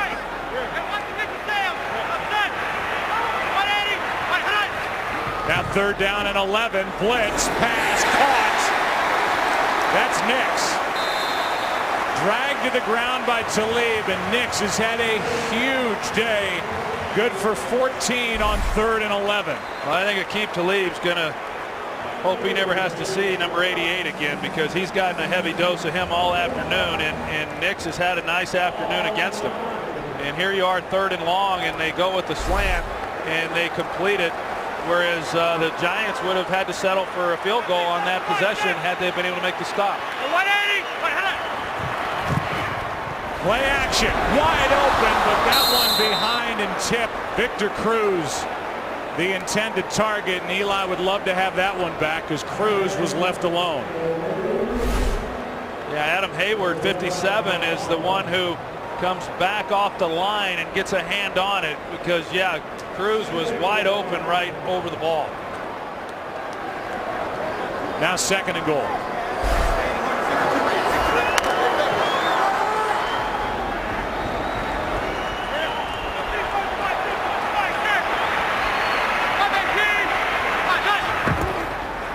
Hand off to Brown. Not much room to run. And Brown will lose a yard to bring up 3rd and goal. Levante David, the rookie, who's playing with a bad right-hander wrist, was in there to make the stop. And now another big 3rd down for this Giants offense. Well, it makes it tough on play caller Kevin Gilbride when you're not able to run the ball any more effectively than the Giants have been able to. I thought the turning point last week was their inability to score when they got to the 1-yard line. But when you have to rely on your quarterback every time to score from 5 and 6 yards out, that is hard to do. 518. Nix at the bottom of the screen. Manning with all day. Throws it away over the head of Martellus Bennett. And it'll be 4th down. This, though, a field goal here would make it a one-score game with a 2-point conversion on the end of it. But again, a missed opportunity down here close. Well, you can hear the frustration in the crowd, because they've been watching it as well. They've been watching it in this game. They watched it last week. And, Greg Schiano, on the other hand, he knows what a good defensive stop that was. Yeah, you bend and you give up yardage, but to not give up a touchdown and keep this 8 points is pretty big. 4 red zone trips for the Giants offensively, 4 field goals. It is an 8-point game here in the Meadowlands. Today's Game on Fox is sponsored by Sprint, by Pizza Hut, make it great, and by Bud Light, the official beer of NFL fans. Here we go. Tampa Bay Buccaneers will get it back here on the road. At the Meadowlands, they lead by 8. There's the drive that ended outside the end zone. And bottom line, certainly the difference in this game, failure in the red zone for this offense to get touchdowns. They've missed a couple of chances. Bennett dropped one in the first half. Nix has the only touchdown for the Giants.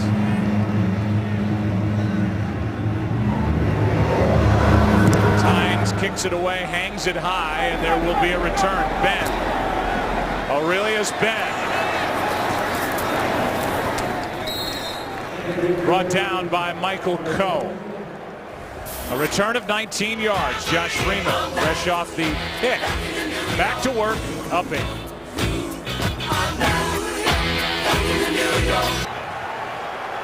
Eli Manning watching with the rest of us as the Giants defense heads back to work.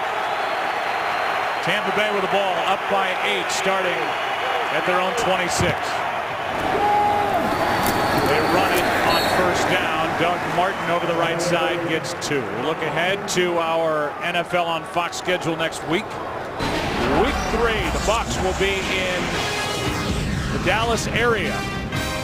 Irving, Texas to take on, not Irving anymore, Arlington, Texas to take on the Cowboys, 49ers, Vikings, Lions, Titans, Rams, and Bears.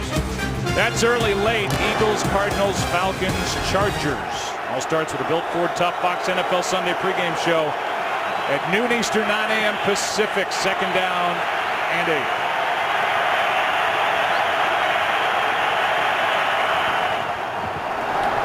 Handoff is to Martin. Gets 1. Rocky Bernard was in there along with Justin Tuck. Well, you see what Tampa Bay's trying to do, and that is run the football and pick up first downs and keep this clock running and hopefully get into a position of coming away with more points. But, they haven't run the ball well on first and second down there, and the Giants know what they want to do and what Mike Sullivan's talking about. So ultimately, this is really going to come down to Josh Freeman being able to connect to keep the ball and keep the chains moving.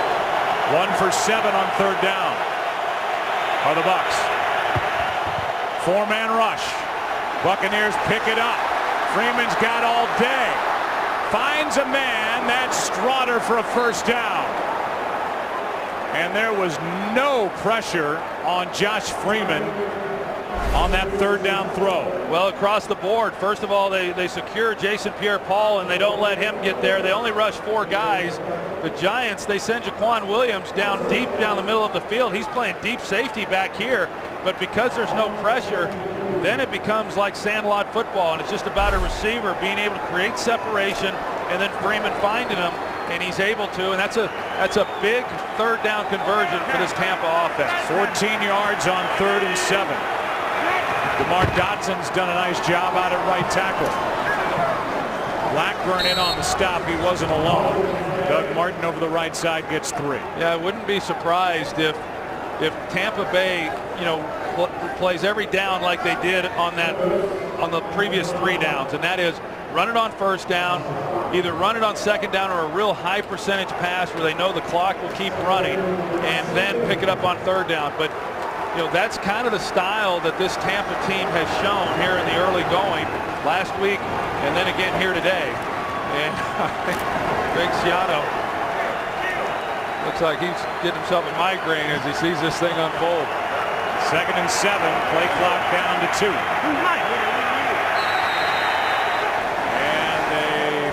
out the play clock. Penalty flag flies. Timeout. But they're going to give Tampa Bay a timeout. I believe somebody on the sideline called the timeout. They're going to pick up the flag. That's the first timeout charge to the Buccaneers up 8. Game on Fox is sponsored by the new 2013 Ford F-150 with EcoBoost. 8-point game. Tampa Bay with a football, trying to prove a point here on the road, trying to go to 2-0. 2nd and 7. A good time for play action, Joe. If they really wanted to take a shot.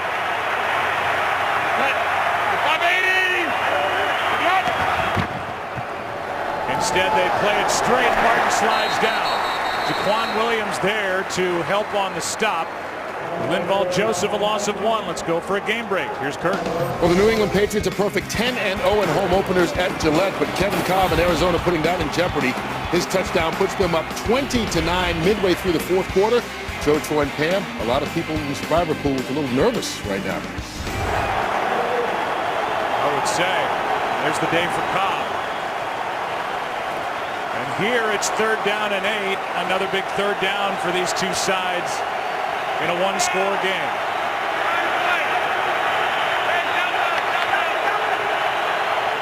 Blitz. They don't get home, and wide open is Mike Williams. But he is wrapped up short of first down yardage by Michael Coe. It'll be 4th down and a yard. It was a good job by Freeman getting the ball out of his hands. Mike Williams makes the catch. He made a good move initially, and after that, it looked like if he had just gone after the first down, he could have gotten it. And I think that's what Greg Schiano's thinking as well, that Mike Williams does a good job. He sticks. He starts to then make a move for the first down, but he stalled again and hesitated, and it was the difference in picking up the first down and having to punt.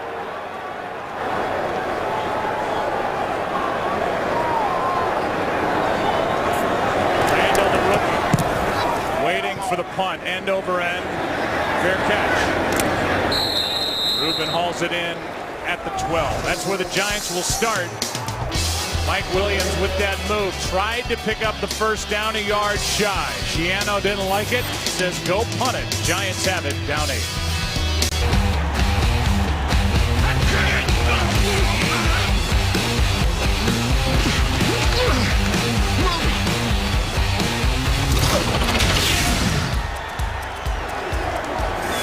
Good matchup here. Tampa Bay leading by 8. Starting at the 12. Eli Manning and this Giants offense. Underneath, it's Andre Brown. Out to the 20. Gain of 8.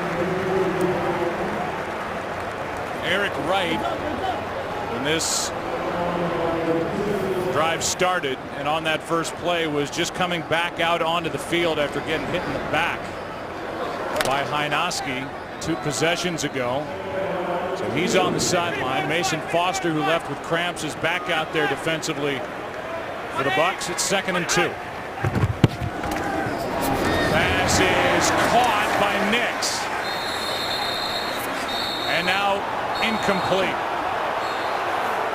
Nix, not much of an argument. That ball hit the turf. Aqib Talib on the coverage, and it was the Tampa Bay sideline that went crazy reacting to this one. Let's see if it hits the ground and comes out. Pretty strong hands there by Aqib Nix in being able to make the catch initially. He has it, but it's not until they're going to the ground that Talib's able to essentially just pull it away from him, and then they ruled that it was incomplete. I'm not so sure it was incomplete, but based on Nix's lack of a reaction, it must have hit the ground. Timeout taken by Schiano, who came running down to take it. Tampa Bay, their second charge timeout. Before 3rd and 2. Problem today for the Giants, the turnovers. And the effect of those turnovers were touchdowns. First one to Vincent Jackson. Second pick by McDonald. Carried into the end zone by Doug Martin, and then this one, immediate gratification by Eric Wright. The 60-yard return of that interception 21 points off turnovers. The Giants turned their one takeaway into just 3 points. Well, at the end of each of these games, I mean, the coaches constantly talk about, who wins and who loses, and generally speaking, it's whoever wins the turnover battle. I always say, yeah, those turnovers happen in the progress of trying to win a game, but a huge factor in this one. I believe Shiano called timeout so he could get Eric Wright back on the field on a big third down. Manning steps up. He's got Cruz. Hits him in stride. Victor Cruz. Time to dance.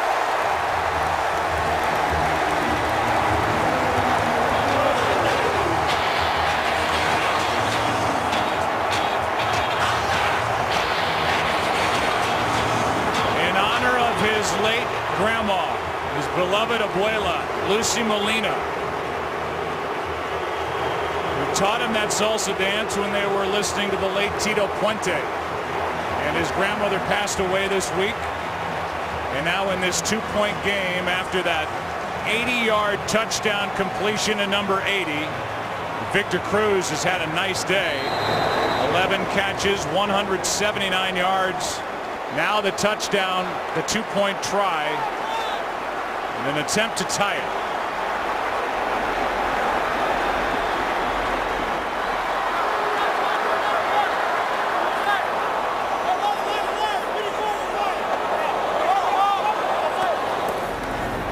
Hand off to Brown. Tie game.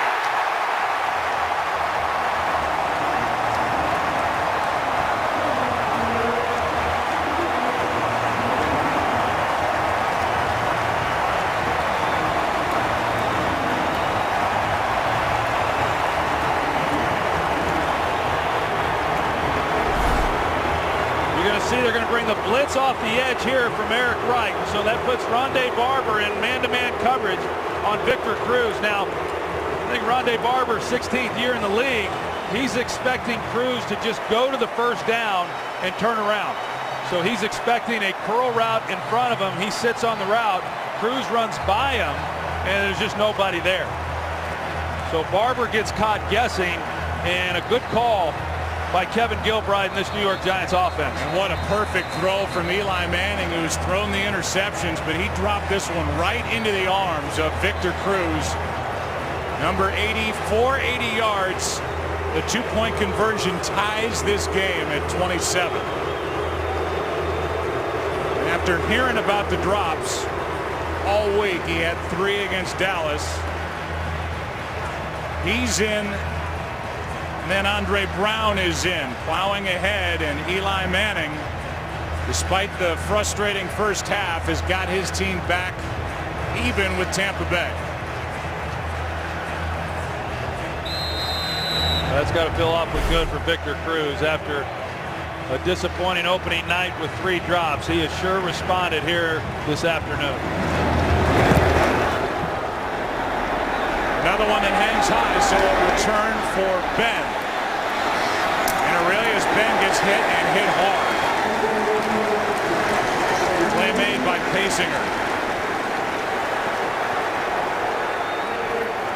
Joe, when Mike Sullivan came to Tampa Bay and started installing this offense, the film that he was showing Josh Freeman was film of Eli Manning and all the cut-up reels and the installation as to how they wanted to do things. And Josh Freeman's watched more film on Eli Manning than any other quarterback in the league over the last 6 months, and now he gets a chance to really kind of go out and do what Eli Manning's been doing for quite some time. That's win a ball game late in the 4th quarter.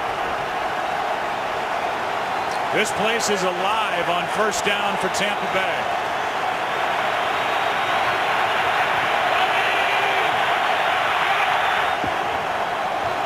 They hand off to the rookie, and Martin straight ahead picks up 4. 6.5 to go in regulation. This week on Fox Saturday Baseball, it's the Dodgers and Reds, Braves and Phillies. Phillies still alive, and the Twins and Tigers. Fox Saturday Baseball this week, 3:30 Eastern, 12:30 Pacific. 2nd down and 6 for Tampa Bay.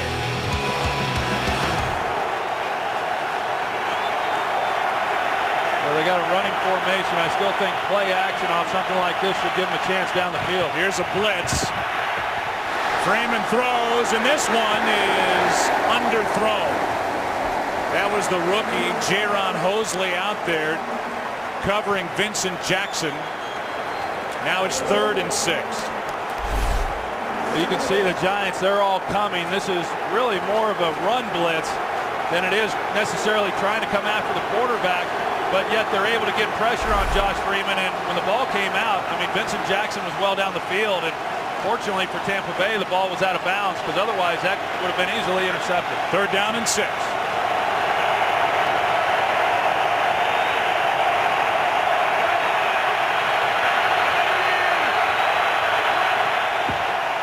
Blitz, quick setup and throw for Jackson, incomplete. Justin Tryon out there defending, and it's 3 and out. And all the momentum belongs to the sideline with guys dressed in blue as this miss on 3rd down and 6. Yeah, Justin Tryon had good coverage, but it was a well-thrown ball by Freeman. It's just that Jackson was unable to get his other arm up to make a play on that ball, but a good gain on 1st down and then 2 straight incompletions. Punt by Cannon takes a bounce, goes right out of bounds, and a drive that lasted less than a minute. Remember, Tampa Bay took a couple of timeouts.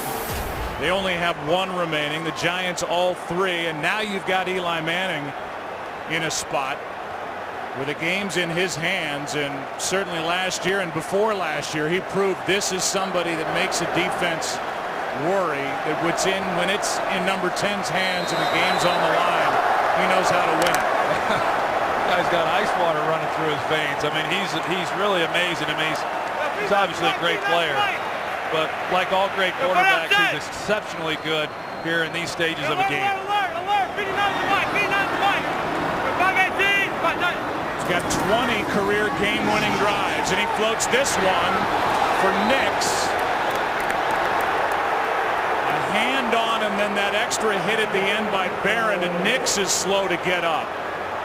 There was a lot of contact on that route as well. Looked like there was a hold. Yeah, there's a hold at the beginning of it. That's not where the issue was for Nix. It was after he went to the turf. Right here. And he got his right ankle stepped on. Yeah, you see, that's the reaction. Yeah, that's where he hurt himself, was when he got stepped on. But Aqib Talib, there's been a lot of contact. We've shown it throughout this game between those 2 guys, and it's been a matchup that has heavily favored the New York Giants. But he gets away with a hold, as you see. He's got a fistful of jersey right there.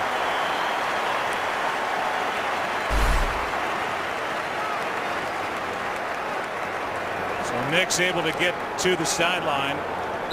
Remember, he had a broken right foot that he suffered in May, still working his way back from that, and then he gets stepped on the back of his right foot. 2nd down and 10. Manning. Pass caught. Bennett. 1st down.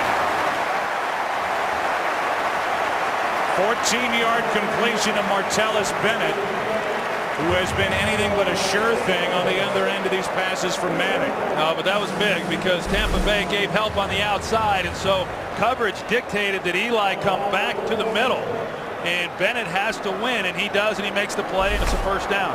Last year in the Super Bowl year, Eli Manning had 6 quote-unquote game-winning drives.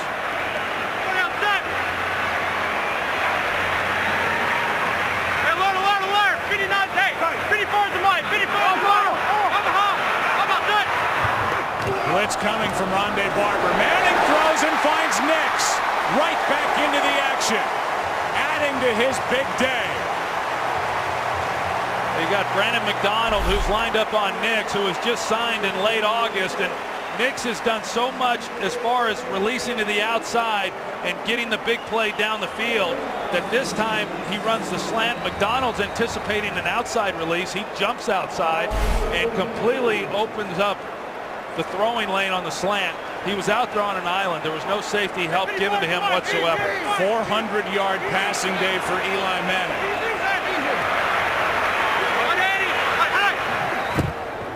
On first down.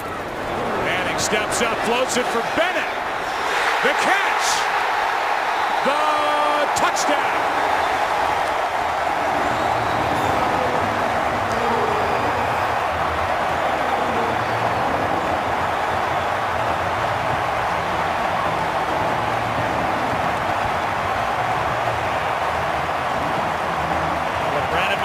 Once again in coverage, and when the ball was thrown, he just turned and didn't play the ball. I mean, initially it looked like he was in a good position there.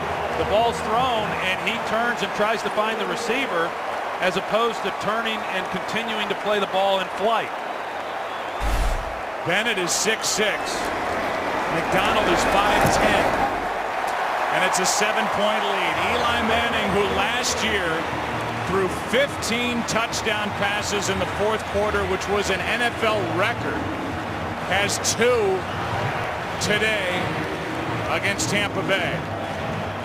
And the Buccaneers have blown a 14-point lead, now trailed by 7, and the focus switches from Manning to Freeman as Eli and the Giants are on top. Yeah, but let's credit that offensive line on that last play as well. Martellus Bennett obviously does a nice job. Eli makes a good throw.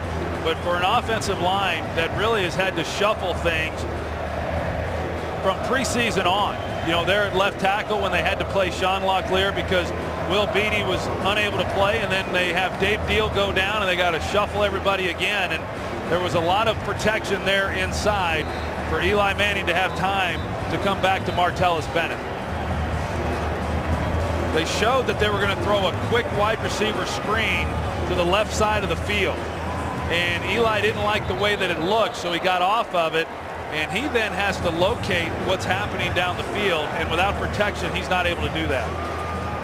So again, David Deal goes out early, hurts his knee.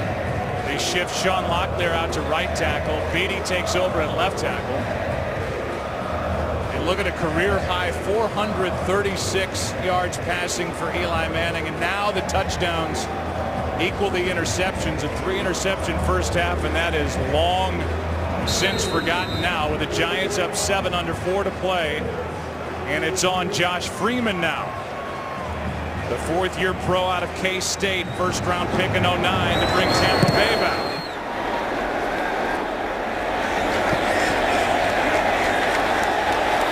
And the drive will start at the 20. DJ Ware ends up on top of the football. DirecTV postgame shows coming up right after the action, which couldn't be any better right now here in the Meadowlands. This place is buzzing. Well, this is the first time, Joe, that this Tampa team, last week it didn't happen. They controlled the game pretty much throughout. You know, it got tight, but they didn't have to do anything they didn't want to really have to do. And that's how it's been throughout this game. Now for the first time, down 7. They're battling the clock.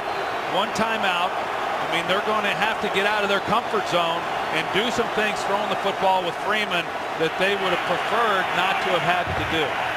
They started with a run, but eventually they're going to have to go through the air. It's Doug Martin. Stop is made by Hosley, the rookie corner.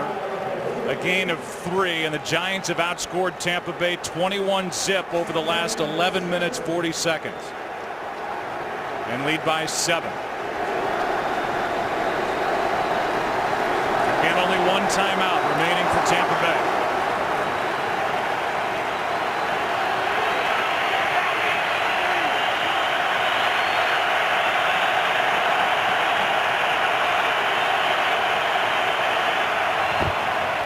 Free play for Freeman. Over the middle, finds Dallas Clark. And Clark makes the catch, good enough for a first down. 10-yard completion.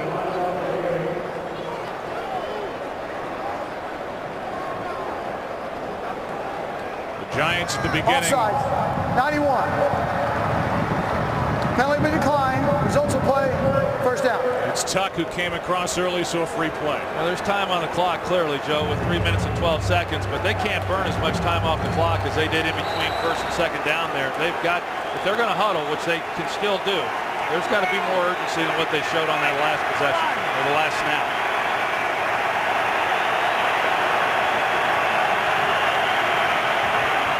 From the 33 on first down, Dallas Clark, back-to-back catches, makes a move, got around Boley. Brought down by Tryon, a gain of 6. And again.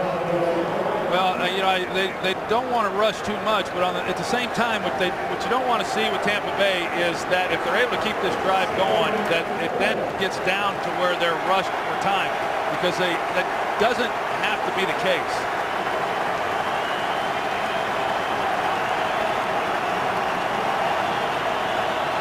Second down and 4.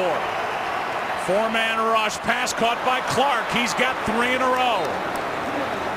And now the Bucs are inside Giants territory, inside the 42, a completion of 20. Yeah, and who works the middle of the field better than Dallas Clark after all these years? I mean, he gets in there and he knows where the holes are within those zones. Very quarterback friendly in the way that he runs routes.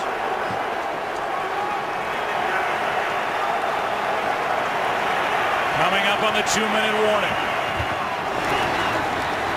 Good protection for Freeman. Williams, Tryon, caught for the touchdown. What a catch by Mike Williams. And we are an extra point away from a tie game. Well, there's absolutely no pressure on Josh Freeman, and normally you cannot throw the ball this late down the sideline and have enough arm strength to get it down there. But watch how much time Freeman has in the pocket. He holds it, waits, and then unloads it. And he shows you the strength that he has in his arm. But Ben is able to go over the top of Tryon, actually hits him in the helmet. And that's why he's able to make a catch, because that ball was thrown to the inside to where it looked like it was going to be potentially intercepted. But Ben goes after it for the touchdown. I guess they had enough time, huh? 2 minutes, 1 second on the drive. Josh Freeman 4 for 4 on that drive. The last big chunk, 41 yards to Mike Williams. What a game. In the Meadowlands, the Bucs answer. We're tied at 34.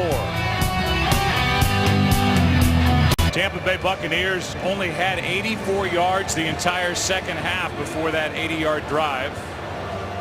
Freeman perfect on the drive. 77 of the 80 yards thanks to his arm, and at the end it's the touchdown throw to Mike Williams, a guy who in his rookie year had 11 touchdown catches in 2010. Was a big play receiver last year, took a step back, had only 3, but now Williams has his second of the season already, and that one ties it. Eli and company will start at the 20. Let's go back to the touchdown. Yeah, we'll go back and take a look. I think I was saying Aurelius Ben, but it was Mike Williams, as you said, Joe. He's on the go route on the outside, and you see the amount of time again that Freeman has, and that's a pretty big arm to be able to get the ball that far down the field.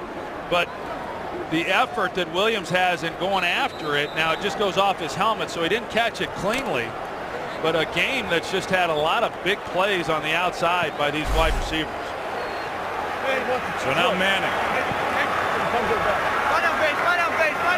Career high 436 yards passing. He needs more.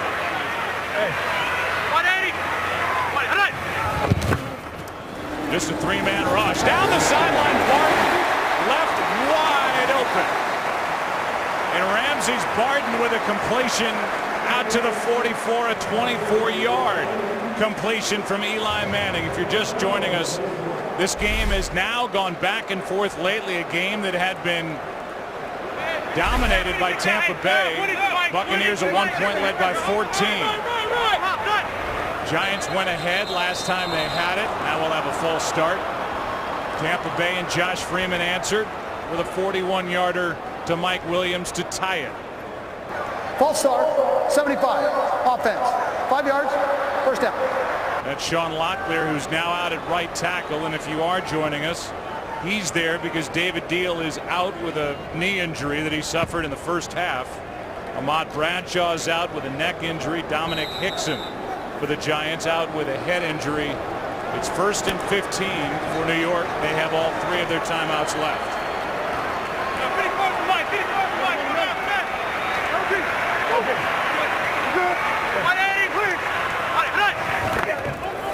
That's Nix. This is Nix. How about this guy? Nix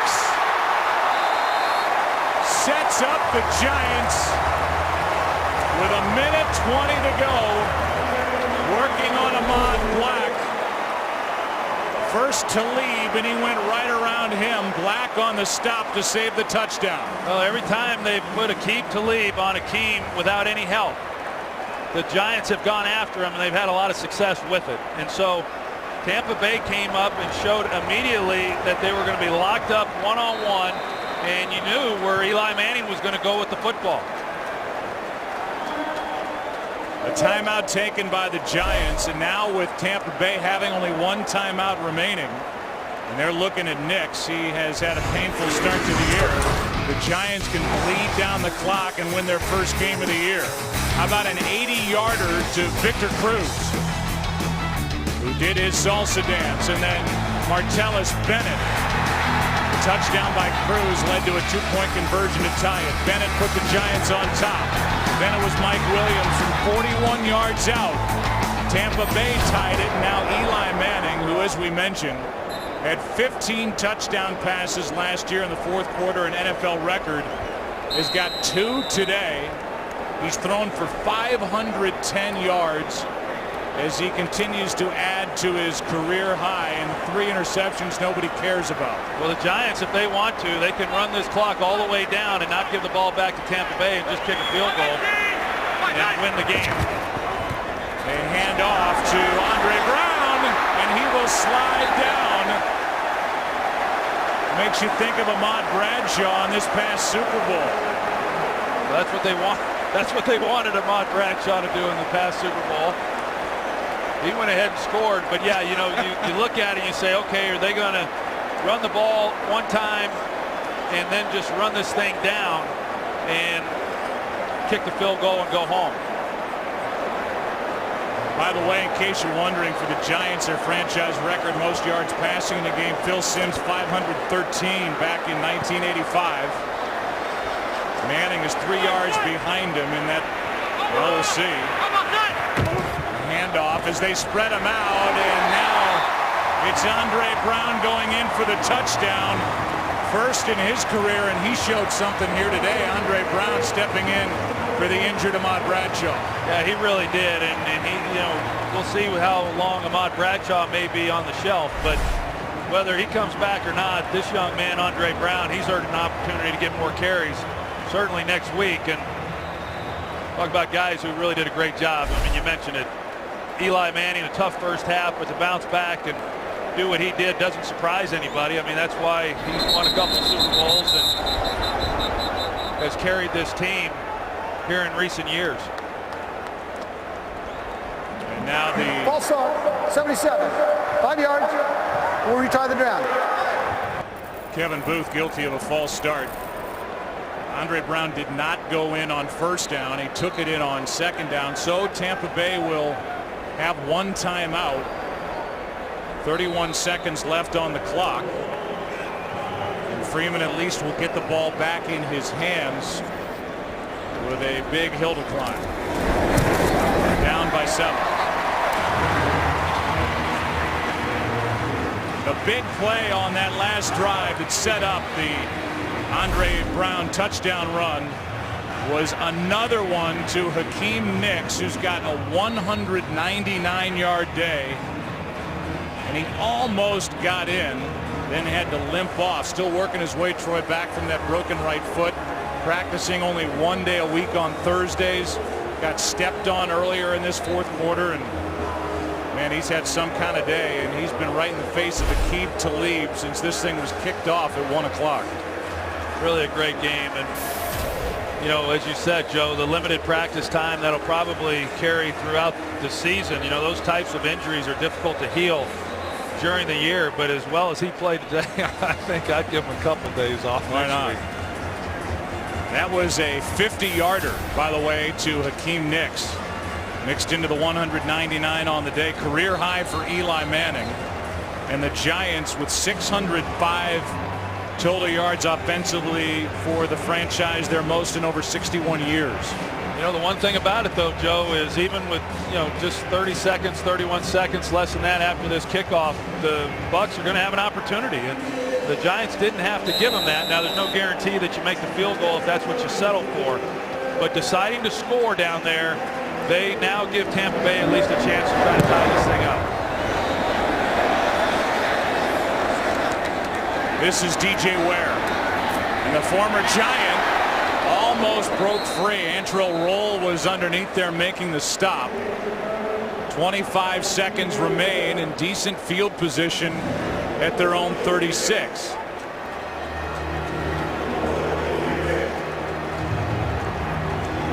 .25 seconds left.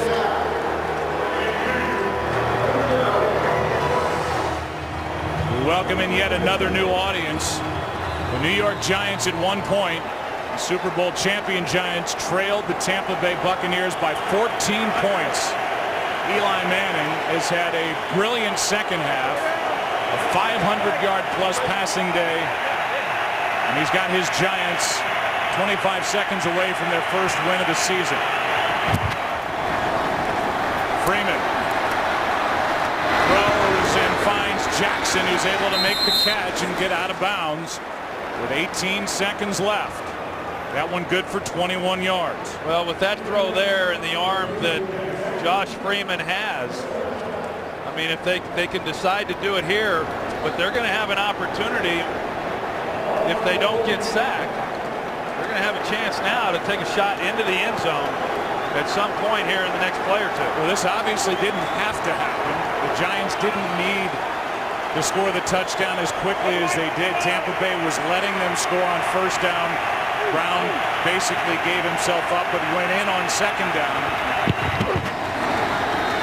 And now Freeman down the sideline for Williams, and he's got a first down on a beautiful throw from Josh Freeman. The ball's at the 16-yard line, and now there's a legitimate chance for the Tampa Bay Buccaneers. I don't know what Tryon's thinking, because they're in two-man. There's a safety help over the top, and so you can lock in as tight on this guy as you want, and he lets Mike Williams run by him. Now, that was a perfect throw. Yeah, that was a great job by Josh Freeman, just throwing a rope right there on the sideline to Mike Williams.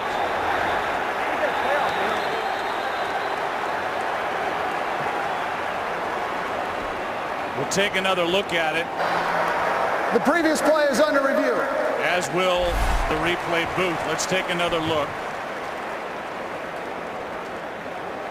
The ball's coming out, stays between the legs and comes out. That's an incomplete pass. Let's take another look. Well, it's a matter of whether or not they rule that he had possession prior to getting hit. If they rule that it was a continuous act as he's coming down with the ball, then the ball comes out as he's going to the ground. It would be ruled incomplete. Mike Pereira is with us from Los Angeles. This is an interesting one because there is a hit there. We've always heard about maintaining control going to the ground. What are your thoughts on this? Yeah, I'll tell you, this is what Troy just talked about. Okay, did he maintain control of the ball long enough to perform an act common to the game after the second foot came down? So if you do run that back, that's going to be the question, because the rule clearly states you got to have control, which he did. You got to get both feet clearly down, which is part 2. So we see here you're going to go right, left, and then did he have the ball long enough to perform an act common to the game? That's the total focus of the replay official upstairs as he shows it. So part 1, control. Part 2, both feet down. Now, did he have it long enough to perform an act common to the game, or keep it long enough to, to brace himself or basically prevent himself to ward off contact by a defender. To me, I think this by the letter of the rule is incomplete. Interesting. And it is in that gray area because of that hit. He's not going to the ground as part of the catch. That's not there. Here's the call. After review, the receiver had the ball temporarily, hit the ground, lost it. Incomplete pass. And that huge call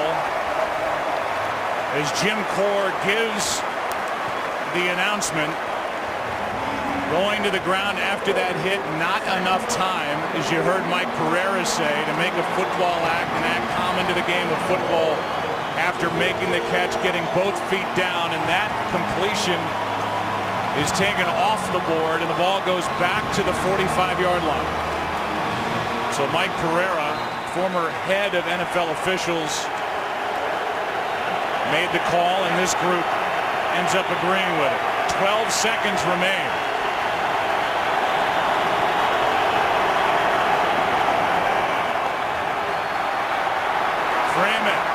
Over the middle, intercepted, and the Giants have their first win of the year. Michael Boley comes away with a pick. And with 5 seconds left, the Tampa Bay Buccaneers and Greg Schiano come to the Meadowlands. They showed a lot throughout the majority of this game, but it's Eli Manning in the end that does what we've become accustomed to seeing Eli Manning do, win the game for the New York Giants. Yeah, and there's a lot of different ways to look at this game, Joe. I mean, clearly it was a tale of two halves. The first half, New York not playing well at all, but I've always believed that good teams find a way to win regardless of however it looked. You just find a way to get it done, and that's exactly what Tom Coughlin and his squad did here today. This is a big win. A big win for the Giants, not playing their best football and going up against a team that was pretty motivated here this afternoon. Giants didn't like that hit that was aggressive and put Eli Manning on his backside. We'll take a break. We'll come back and wrap up an eventful day. Scoring left and right. What a game. Giants won it. Back after this.